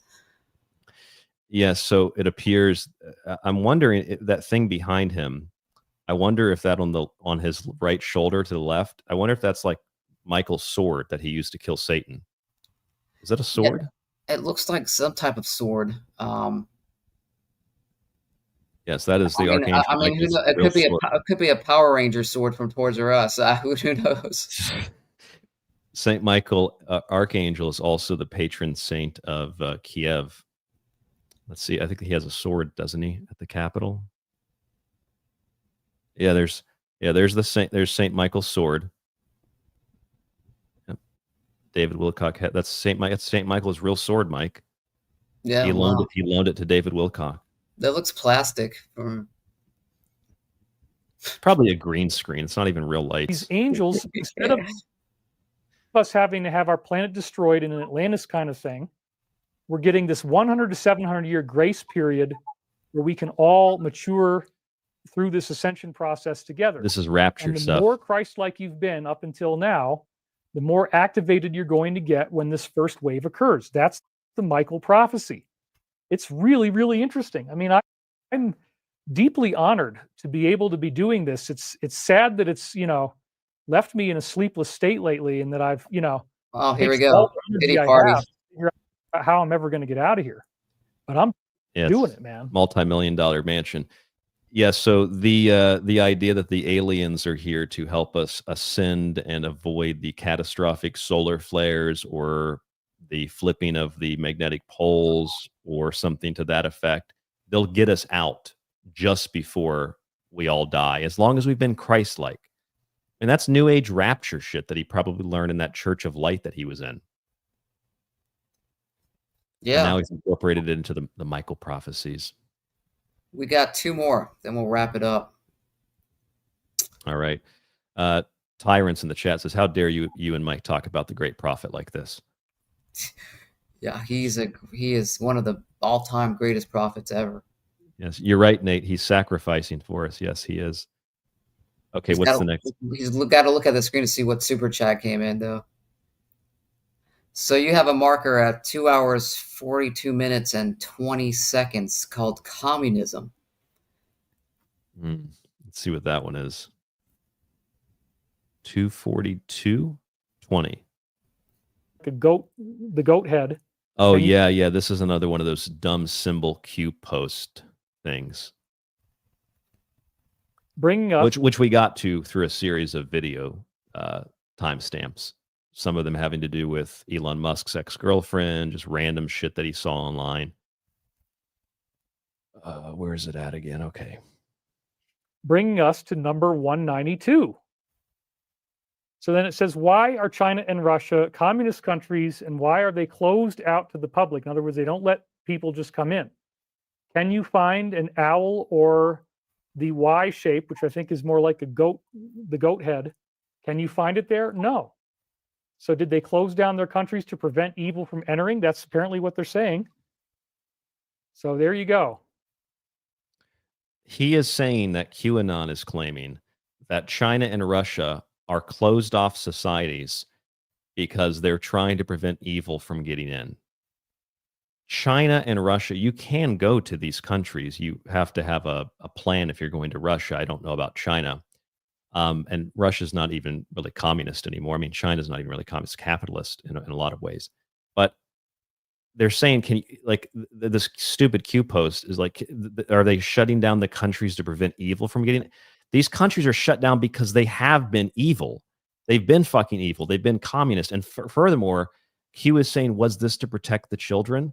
Dude, China puts children in fucking cages and harvests their organs if they're part of Falun Gong. What are they talking about? They literally harvest people's organs, young people, for practicing prayer in public in China. Yeah, I mean, I'm sure they've taken a bunch of organs out of Weigars too. Yes. You know what this is why I tagged this, because what it sounds like, I've always speculated on this. I think the QAnon stuff is largely AI. I think it's like a sock puppet CIA thing, but I also think it's like counter-revolutionary stuff. To me, it's always sounded very communist because there have been two other programs like Q in the past. There was the 100 Flowers campaign of Mao Zedong in China, which they encouraged people to write letters to Mao saying what they felt about the government. And then they used that to isolate people who were enemies of the state, and they rounded them up and disappeared them. And then the Russians did the same thing, or I should say the Bolsheviks did the same thing. They had a plan it was called Operation Trust. Trust the plan? Operation Trust, where they did the exact same thing that QAnon is doing. It's isolating and finding people that think this way. I just couldn't help but think that this Q post isn't exactly what I've been saying for years. Well, China and Russia are good countries because they're keeping the evil out. Just a thought that I had. That's why I tagged that. What's the next one we have, Mike? We've got, we'll do the final one here. You've got 2 hours, 46 minutes, 42 seconds. Scammed pilot. Yeah, this is the one where he's all happy about how he got money from a veteran. They made a small targeted change in the DNA, and supposedly now it's just great. Miles Irvin says, great show once again, David. I was a P3 pilot in the U.S. Navy, and I'm now the proud owner of Stavati stock. Rock on. Thank you, Miles Irvin. And again, if you're interested, just write us at stavati.com. It's a very limited window, but you can still get in. We will inform you with all the details when you write into us. Yeah, you're going to get scammed. Don't do it, people. Now we're at... You're going to get scammed. You're going to get scammed. It's like what they said in Sunny. You're going to get blasted in the ass. Politics is one big ass blast. You know, if you're buying stock in this company, you know, stock is, you're gambling. There's no guarantee that you'll make any money at all.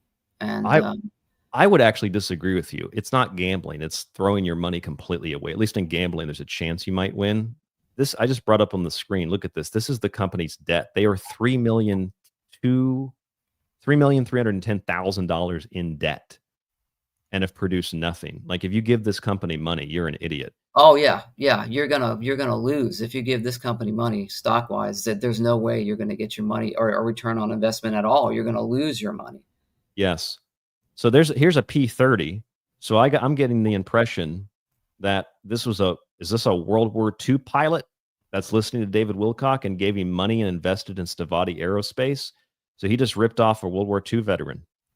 is the impression that I got. And I'm not a big, support the troops guy. I just find it really distasteful and disgusting. Plus, if you're in the... I mean, for a fact, he'd steal money off his own grandma. He'd steal money from anybody. He'd steal money off his own mother. He does that. This guy is ruthless. Yes. Oh, then here. So Deborah says, used Q for David Quigley, research the real John Fitz Kennedy. Okay, RFK Jr. Who is the Q guy supposed to be? One of the Kennedys coming back? That's bullshit. That doesn't exist. That's not real. That's been fake since it was proposed. God. Mistos Doko says Stavati needs the Dave Ramsey program. Yes. Yeah, unfortunately. What's that Cramer show? That Jewish Cramer guy that gets on TV and screams about companies? Oh my gosh. He's the guy that whatever he tells you to do the opposite. It's is it Jim Cramer or something like that? Jim Cramer? Yeah. This is a buy. He smashes the button. Stavati is definitely not a buy. Yeah, whatever that guy tells you to do, you do the opposite, you'll make money. Yeah. Cramer versus Cramer. I think he was pushing vaccines on his show too. I remember correctly. He probably, because of course he had money in Pfizer. Which, by the way, Wilcock actually, here's another thing Wilcock was lying about. I have one other timestamp real fast here. 2:44:11. So this is what's disgusting. Look at this. I'm going to show you how fast it is to debunk this guy. We are glad you are here to connect the dots. I would love to go off the planet, the spaceship or something, maybe soon. Yeah, anything is possible. We're in a very exciting time to be alive right now. Then we have this academy recommending you take it. I don't think anybody really agrees with that anymore, but they're urging you that these individuals should continue to have this happen, going against the advice of these other individuals, including the CDC. According to this group, this age group faces the greatest risk of developing something severe. It's ridiculous. How sad that this is what we're having to see. But see, Kennedy is part of the whole Make America Great and, the alliance and fighting these evil people. But Kennedy also is allowing for mRNA research to continue. There are 22 different investment programs that have been cut. And the HHS just launched universal COVID and flu vaccines. This is their press release. And there was just another video, I think the press secretary acknowledged that they have 4 new vaccines that they're releasing.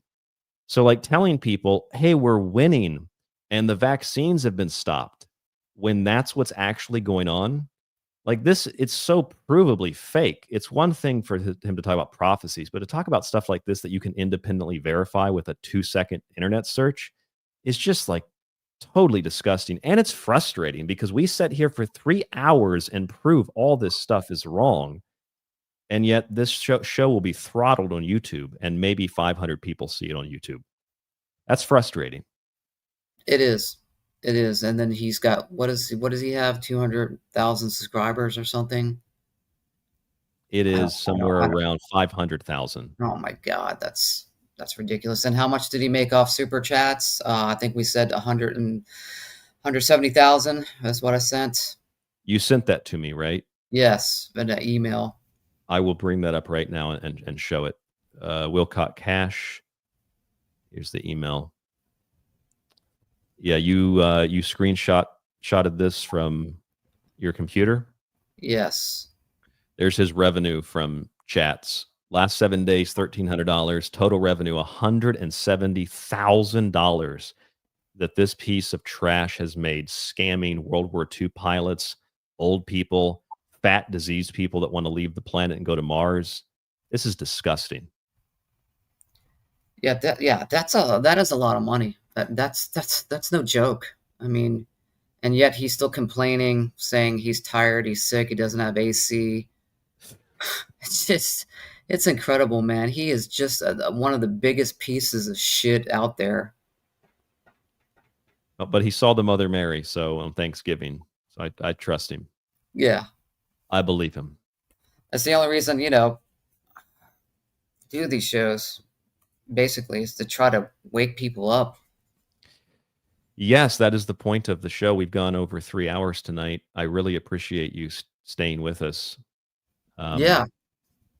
Yeah, when it Appreciate comes to these frauds, we got to call them out because it's just there's so many that we didn't name out there that you just got to be very careful of what you're feeding on and you know, emotionally wise, and you have to do your own research, and it's more than just a Google search. You know, I'm going to do research. It's so funny, like these kids now, I see them. I'll find it. I'll do the research on it. Okay, what's your research? Well, it's a Google search. Yeah, Well, Wikipedia, AI, or Grok. yeah. Did you go to the library or the bookstore? Did you at least buy some books on the subject, or maybe from different authors? No, I got it from Google. Yes. It's like that's their research. It's just a simple internet search. Yeah, I've noticed that people on social media will say things like, I'll post the actual document, and then people will comment on it and say, Grok, is this true? With no context to the prompt. And then they'll send me another, like they'll tag me and say, Grok said that's not true. Yeah, but this is the fucking document from the DOJ's website. This is the press release from the HHS. Yeah, but Grok said it's not real, so it's not real. Oh my God. Yeah, and it's so sad to see that we're, you know, covering his videos, and then we see these donations coming to the guy, you know, $80, $200, $50. I'm not saying it because I want that money. I don't, but I'm just saying it. You're giving it to someone. There's so many different good places that you can, if you want to give money to, that you could, but you're giving it to a fraud. Yes. Okay, so Mike, let's spend the last few seconds here. We have listeners that have sent us images of aliens. All right. Photo contest. Let's see if we have anything good. I'm pulling them up. A lot of people actually sent me emails. I can't believe we have so many in here. Let's see what we have. And Mike, you can decide on what the best one is. What do you think the award should be? Should it be, I don't know, like you want to do like a 30-minute segment with these people some week? They can come on the show, or what do you think? I should give away a PDF or what? We could do something like that. I don't know. It's some people are uncomfortable coming on and talking. How about this? How about if you we'll do a David Wilcock. How about if you win, you have to donate $20 to the show? Doesn't make any sense, but all right. So we've got some people that took pictures, some people that did. Somebody did AI, but AI wasn't the point. The point was doing make it yourself. Okay. Any other entries? We got just a few minutes here. If you have any other entries, send them in. All right, Mike, let's look at some of these entries. This is from a listener named Tim. And Tim has a secret picture. Hold on a second. A secret photograph of a dimensional. This is some sort of monster coming through a dimensional rip, he says. Let me pull these up. Hold on one second. I think I see the one here. That's the one here. That's the winner, too. By the way, I think I see it. Hold on one second. I'm trying not to show everybody's email. Yeah. Don't want to do that. No. Let's not do that. He's doxing people. He showed David Wilcock's email address. Why is it doing that? When I pulled two different emails, and when I'm pulling it up, it's because the cosmic consciousness won't let you do it. That's true. All right, Tim sent this to us. This is Tim's. He said this is an entity coming through a dimensional gateway. Let's see what we have here. Now, Tim was nice enough to send that to us. Normally, it costs $35 behind a paywall. Man, what is that like toilet paper on the ground of a bathroom? I'm not sure. No, No. Tim said this is a hand from a different dimensional rift coming through the portal. This is exclusive, folks, on the Secret Teachings. Look at this. Look at that hand. This is Stranger Things stuff here. Oh yeah. Oh my God. Yes, it's coming through the shadow of a different dimension. Yes. All right. And So it's almost like it's trying to do like a Star Trek symbol of some sorts with the fingertips also. Oh, possibly. man. We should Live send that long to and we should prosper. send that to Dr. Greer like ASAP. Yeah, I hope he responds back to me and it starts a war with Emery Smith. Wouldn't that just be golden? Oh my goodness, I would love to see that. Okay, the next one is Mistos Dokos, who's in the chat as well. This is what is this? Oh, he found a Tengu, the Japanese demon, in his cabinet. That actually looks pretty much like a Tengu. Oh my God, that's like Jesus on a piece of toast. Yes, the toast with the most. This is what a Tengu looks like for those of you who don't know. It does bear a little bit of a resemblance. Yeah, So, usually found at your local synagogue. yes. All right, so we have a dimensional rift. We have a Tengu in the cabinet, and we have a couple. Coming through all forms of concrete and wood. Dr. Greer would love it because it's just, we got space, we've got wood, we've got concrete. That's accurate, Mike. That is very accurate. The other one here, I don't think this counts though, unfortunately, Brendan, because this is AI generated, but Brendan does have. Maybe he had to say it was AI generated so that they don't kill him for releasing this information. But this is an alien, I assume, in his backyard. It's a little grainy, a little blurry. God, that's from that's probably from a ring cam.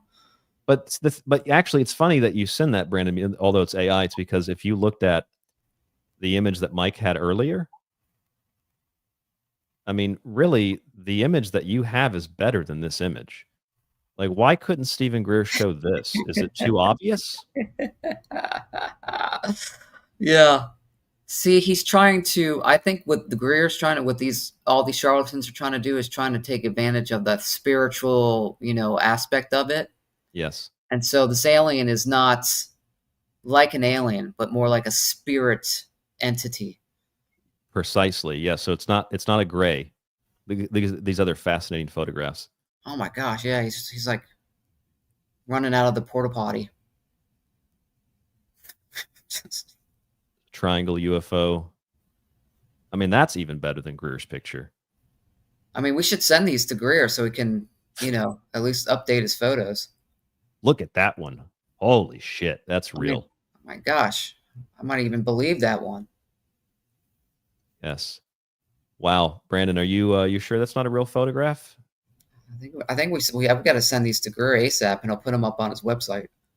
Behind a paywall, he'll probably steal them from us and behind a paywall. We'll have to sign everyone involved will have to sign a contract, and then Dr. Greer gets 40% of the residuals. And then what'll happen is Emery Smith will be selling this picture on his website and claiming he took it. It'll be $100. Well, he'll claim that the liquid, the colored liquid, was dropped off by the UFO, so you can drink it. It's ectoplasm, alien ectoplasm. All right, and the last one here, I don't know, AI or not, that last one was actually pretty good. And then Ernie. I think Ernie understood the assignment better than anybody else because Ernie did something that looks very similar to what Greer did. How did you do this, Ernie? I'm going to pull it up right now. Did you blur something? Let's see. He says, is this a Mayan god eating the sun or shaky campfire camera? You decide. All right. I will decide. Let's see. All right. This is the Greer photo. And this is Ernie's photo.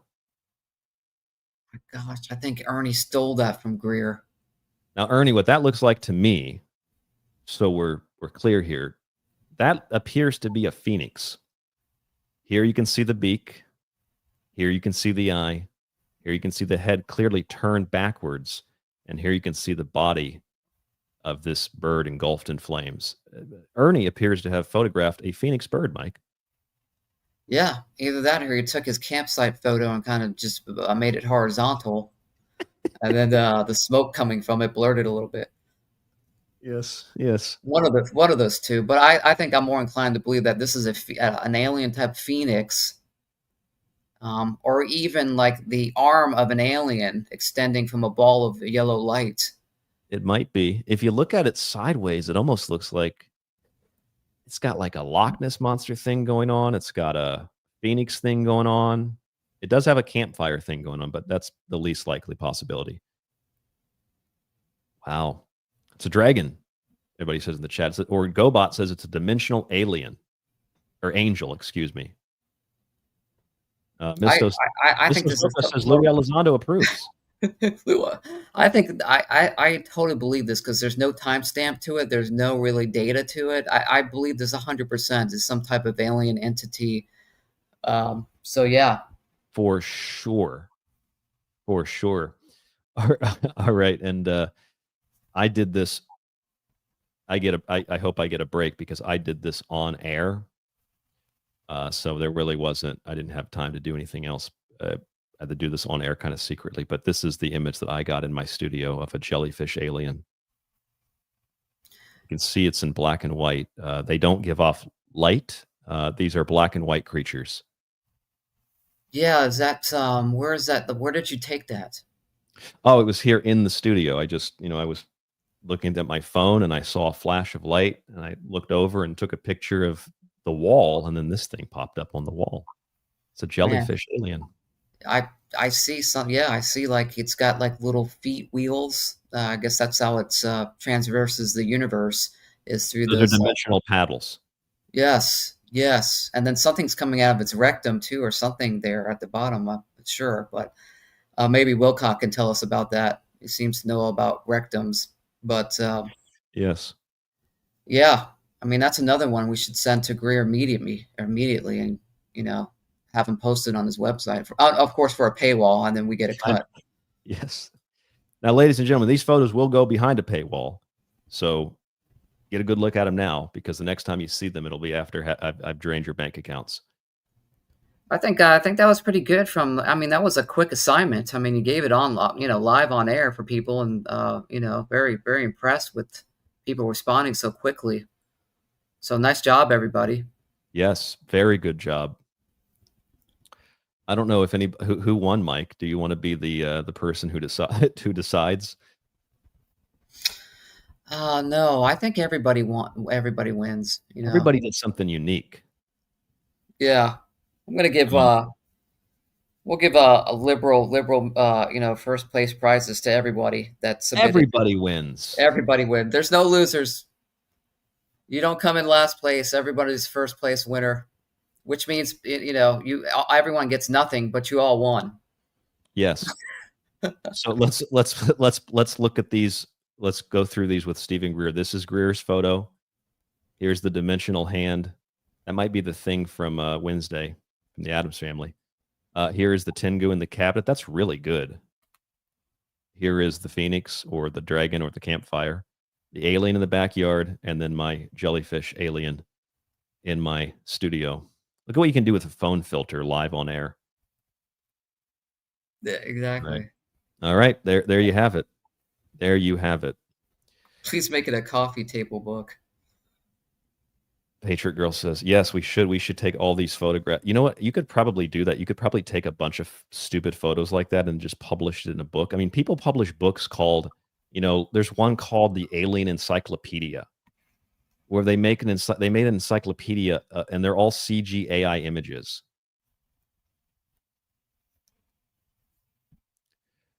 I believe it. Flux says I'll match the first $1,000. Is that in donations?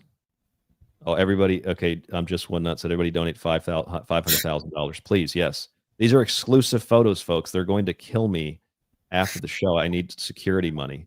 Brian just went into his kitchen and there was like a bullet on his counter. So yes, there was. They left this strange object on my desk. I'm not sure what it is. It could be a pen or it could be a listening device. So what's the So the end to wrap it up, what's the synopsis of the show? Is it simply there's frauds out there everywhere, and you need to be careful of what you're consuming and take things, do your own research? Or is it the moral of the story is there's a sucker born every second, and there will always be suckers, and there's really, if someone is set on a certain mindset, there's really nothing you can do to change them? I believe it is all of the above. And I would expand on that and say that for me, when I learn that these people are scamming their followers, and sometimes those followers cross over into people that listen to this show, at least in the past, it pisses me off that you can both make money and get people to listen to you by lying. And when you tell the truth or when you show actual proof of something, people are less interested in that. And that's a frustrating thing, I think, just in general, that we have. It's much easier to deceive somebody than it is to tell people the truth. And Flux in the chat is totally right. P.T. Barnum was a genius. It's true. There's a sucker born every minute. We're gonna clean them out. That's what these people do. But I also think a lot of them are like really delusional. And I think they're the kinds of people like Wilcock who will actually create cults, and people will eventually. I mean, someone that listens to him thinks that they're going to go on the spaceship next month when the comet comes, even though it doesn't come till October. It's really dangerous stuff. So yeah, be aware of it, laugh at it because it's funny, and make sure that other people that are interested in the same subject matter understand that there are more frauds than there are people that you can trust. And much of this stuff needs to be analyzed through an incredibly objective lens. Like, I'm interested in UFOs. I've seen some bizarre stuff, but that doesn't mean that I believe what Wilcock is saying, or furthermore, that I have insiders, which is just utter nonsense, fantasy garbage, live action role play, like Mark said in the chat. So I don't know. That's my assessment. Do you have anything else to add, Mike? Yeah, I think it's one thing to be a Wilcock and sell ascension courses and books and all that crap, but it's another thing is when you're this Emery guy, when you're selling liquids that are supposed to do certain things, and you don't know really what's in them or what you're consuming. That, to me, that's even more dangerous. Yes, you know? It is. And even more bizarre that you would do that. That might even be illegal. That might be illegal. It might be. But well, hold on. Time out. You actually got in trouble for selling oils online, didn't you? Well, I was well, I still do. I have a flea and tick product for dogs that Amazon tried to take down my product because it had an oil in there that was not allowed by the FDA, and that was lavender for dogs. Or was it lavender or chamomile? I forget, but it was one of oil that I wasn't supposed to have in my product. So yeah, I was. It was a very bizarre situation where I had to just replace one of the oils with another natural oil. But yeah, they tried to remove my product, and I followed all the guidelines that I had to, and it was a long process to get my product back, and it cost me a lot of money. Yeah, it could be wherever I don't know if it's different if you're just selling off your website, but Amazon might be a different ballgame. But well, just the idea that you can sell organic oils that are combined so that you don't have to use chemicals, and then chemicals can be sold and you get flagged for selling oil. And yet Yes. Emery Smith can sell blue coloring and piss in a jar for $800 and it's fine. Yes, yeah, totally bizarre. God. Totally bizarre. And again, looking at his site, I didn't see any type of like an ingredient list. So that's when you're buying something like that and consuming some liquids like that. It's very scary. Yeah, even the one review that he had said it would be nice to know what's in it, but hey, it works. Yeah. Might have been a real review. That's the same kind of concept of getting a vaccine and not knowing what's in it. Yes. By the way, I've posted the submissions on Facebook, like some old Art Bell stuff. If you go to the Facebook page, you can see the pictures of the aliens. Nice. Can you also post that on your Twitter and then tag Greer and say that you have some new photos? Yes. I will do it right now live on air, Mike. Yes. We will post it. Oh, I do have a message. I have a message in my inbox, Mike. Oh no. Wouldn't that be something? All right, let's post these pictures. Stephen Greer. Is it just Stephen Greer? Stephen Greer. Unless he blocked me already. Is it the Stephen Greer? What is his handle? Let me see if I can find it. Yeah, because it's not coming up. It'd be funny if he blocked you already. He blocked me. Yeah, that would be hilarious. Dr. Stephen Greer. Oh, I'm sorry. Dr. Stephen Greer. Dr. Stephen. I might just put that behind my name. Dr. Ryan Gable. You should, yeah. You put Dr. Ryan Gable, and you get like 200 new subscriptions. Dr. Ryan Gable is on, everybody. I don't know if you can see that image behind it, but the people over here in Japan are not that happy. I don't know if you can see that image behind. Dr. Stephen Greer, I have credible photographs. Hold on. Credible and incredible photographs of interdimensional. Did I spell that wrong? Oh, they want a dash. Interdimensional beings and aliens. And for your review, for your review and comment and professional consideration. Yeah, professional analysis. As a doctor in the ER, I expect that your expertise. No. You got to get rid of that last sentence because I want him to take this. I want him to respond and be like, "Yes, just this. Yeah, I'll take a look at him."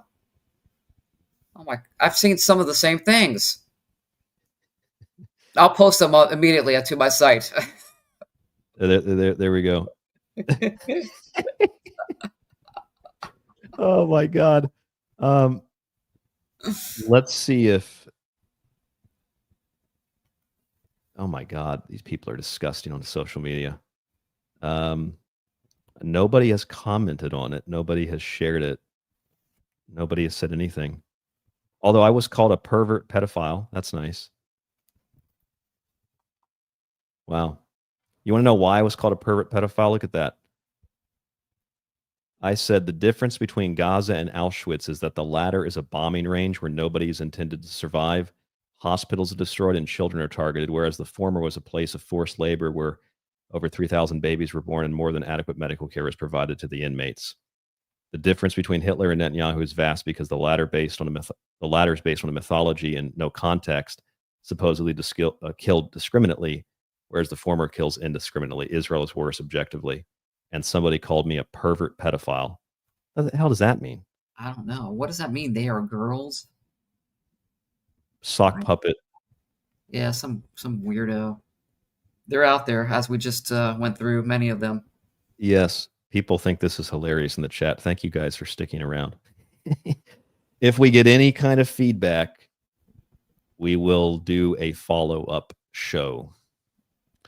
All right, Mike, thank you for joining us. Anything else you want to mention on the show before we go? We've almost done 4 hours. It's nuts. No, but it was a good show. I'm glad to expose these frauds. There's many out there. They're all over the place. It's just not UFOs. It's all segments.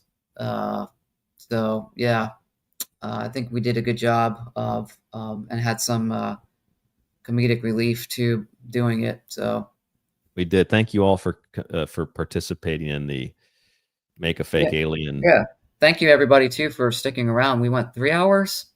4. We're Oh, my 3:43. Oh, my gosh. Now, I am being asked to play these old hip hop songs that I made again. I don't know if I can listen to myself, man. People want it though. I took a nap. Come on, Jim Conway. Yeah, Jim, what you missed the fun, Jim. Someone said that you have a nice dog. That was a nice picture of your dog, Mike. Yeah, it's Loki. He was a good dog. R.I.P. Loki. R.I.P. Loki. Tyrants in the chat said your X post is not showing up. My Greer post is not showing up. Oh, he's right. It's not showing up. Did he block you? What? Yeah, it's gone. What? I'll post it again. I'll do that later. I'll post it again. You saw me post it on air. I'll post it again later. Yeah, please post it again. We've got to get in contact with him. It's imperative that he sees these photos. Yes. Oh my God. Anyway, all right. Well, thank you, everybody. All right. Thank you, Mike. We'll talk to you sometime soon in the future. I hope you'll come back and do another show. Oh, for sure. For sure. Okay, Nate says he can see it. All right, great. Thank you so much for joining us. RDGable@yahoo.com, tstradio.info. You can subscribe to the archive, get access to the full show archive without advertisements. There are books that I've written on the website and also extra things like the document archive and things like this. Although in the document archive, it's just more of like a convenience, I guess, addition to the show. If there's like a certain document you want, you don't have to pay for it. Just ask me and I'll send you the document itself if there's something specific you're looking for. Other than that, go ahead, Mike. Yeah, I was going to say, please like, subscribe, and share the show too, so it draws more people to the actual radio show. So yeah, if you could do that, sharing it helps a lot. And a review on Apple would be nice. Yeah, trying to combat these frauds with the truth. So we need help. Mistos in the chat said Space Tribe deleted that shit. That could hey, I like that title. That could be the title of the next show that I'm on. Space Tribe. Oh, Space that's good. Tribe. Yeah. Hey, we have a listener named Rob, I think it was, who came up with tonight's show title. So maybe we'll do that. Maybe Space Tribe is the next show. To figure out where the evil actually comes from. We got to look to Space Tribe. Who came up with Ancient Aliens? Mattis Agrist, Taurus scholar family. So maybe, just maybe. By the way, yes, this is the alien in my studio. It was like a little jellyfish I got for my wife at a aquarium we went to. Nice. But I mean, look at that. That's alien-esque. Oh yeah. It's an alien. All right. Gary just showed up. Gary, you missed 4 hours of the show, buddy. Come back and listen another time. We'll be here next Friday, but every night of the week, Monday through Friday. The links are below wherever you're listening around the world. The audio will be fine in the archive. That's audio, but in the YouTube, it's going to be like a little scratchy, but I'll start the audio right now. All right, Mike, have a good night. You too. Take care. All right, bye-bye. Bye. All right, there goes Mike. tstradio.info, rdgable@yahoo.com.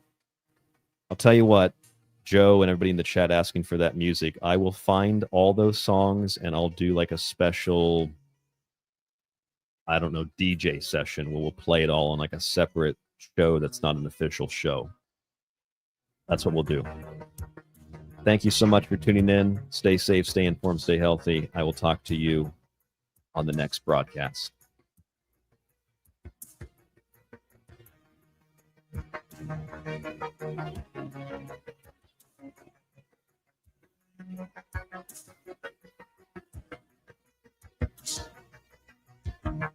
Thank you.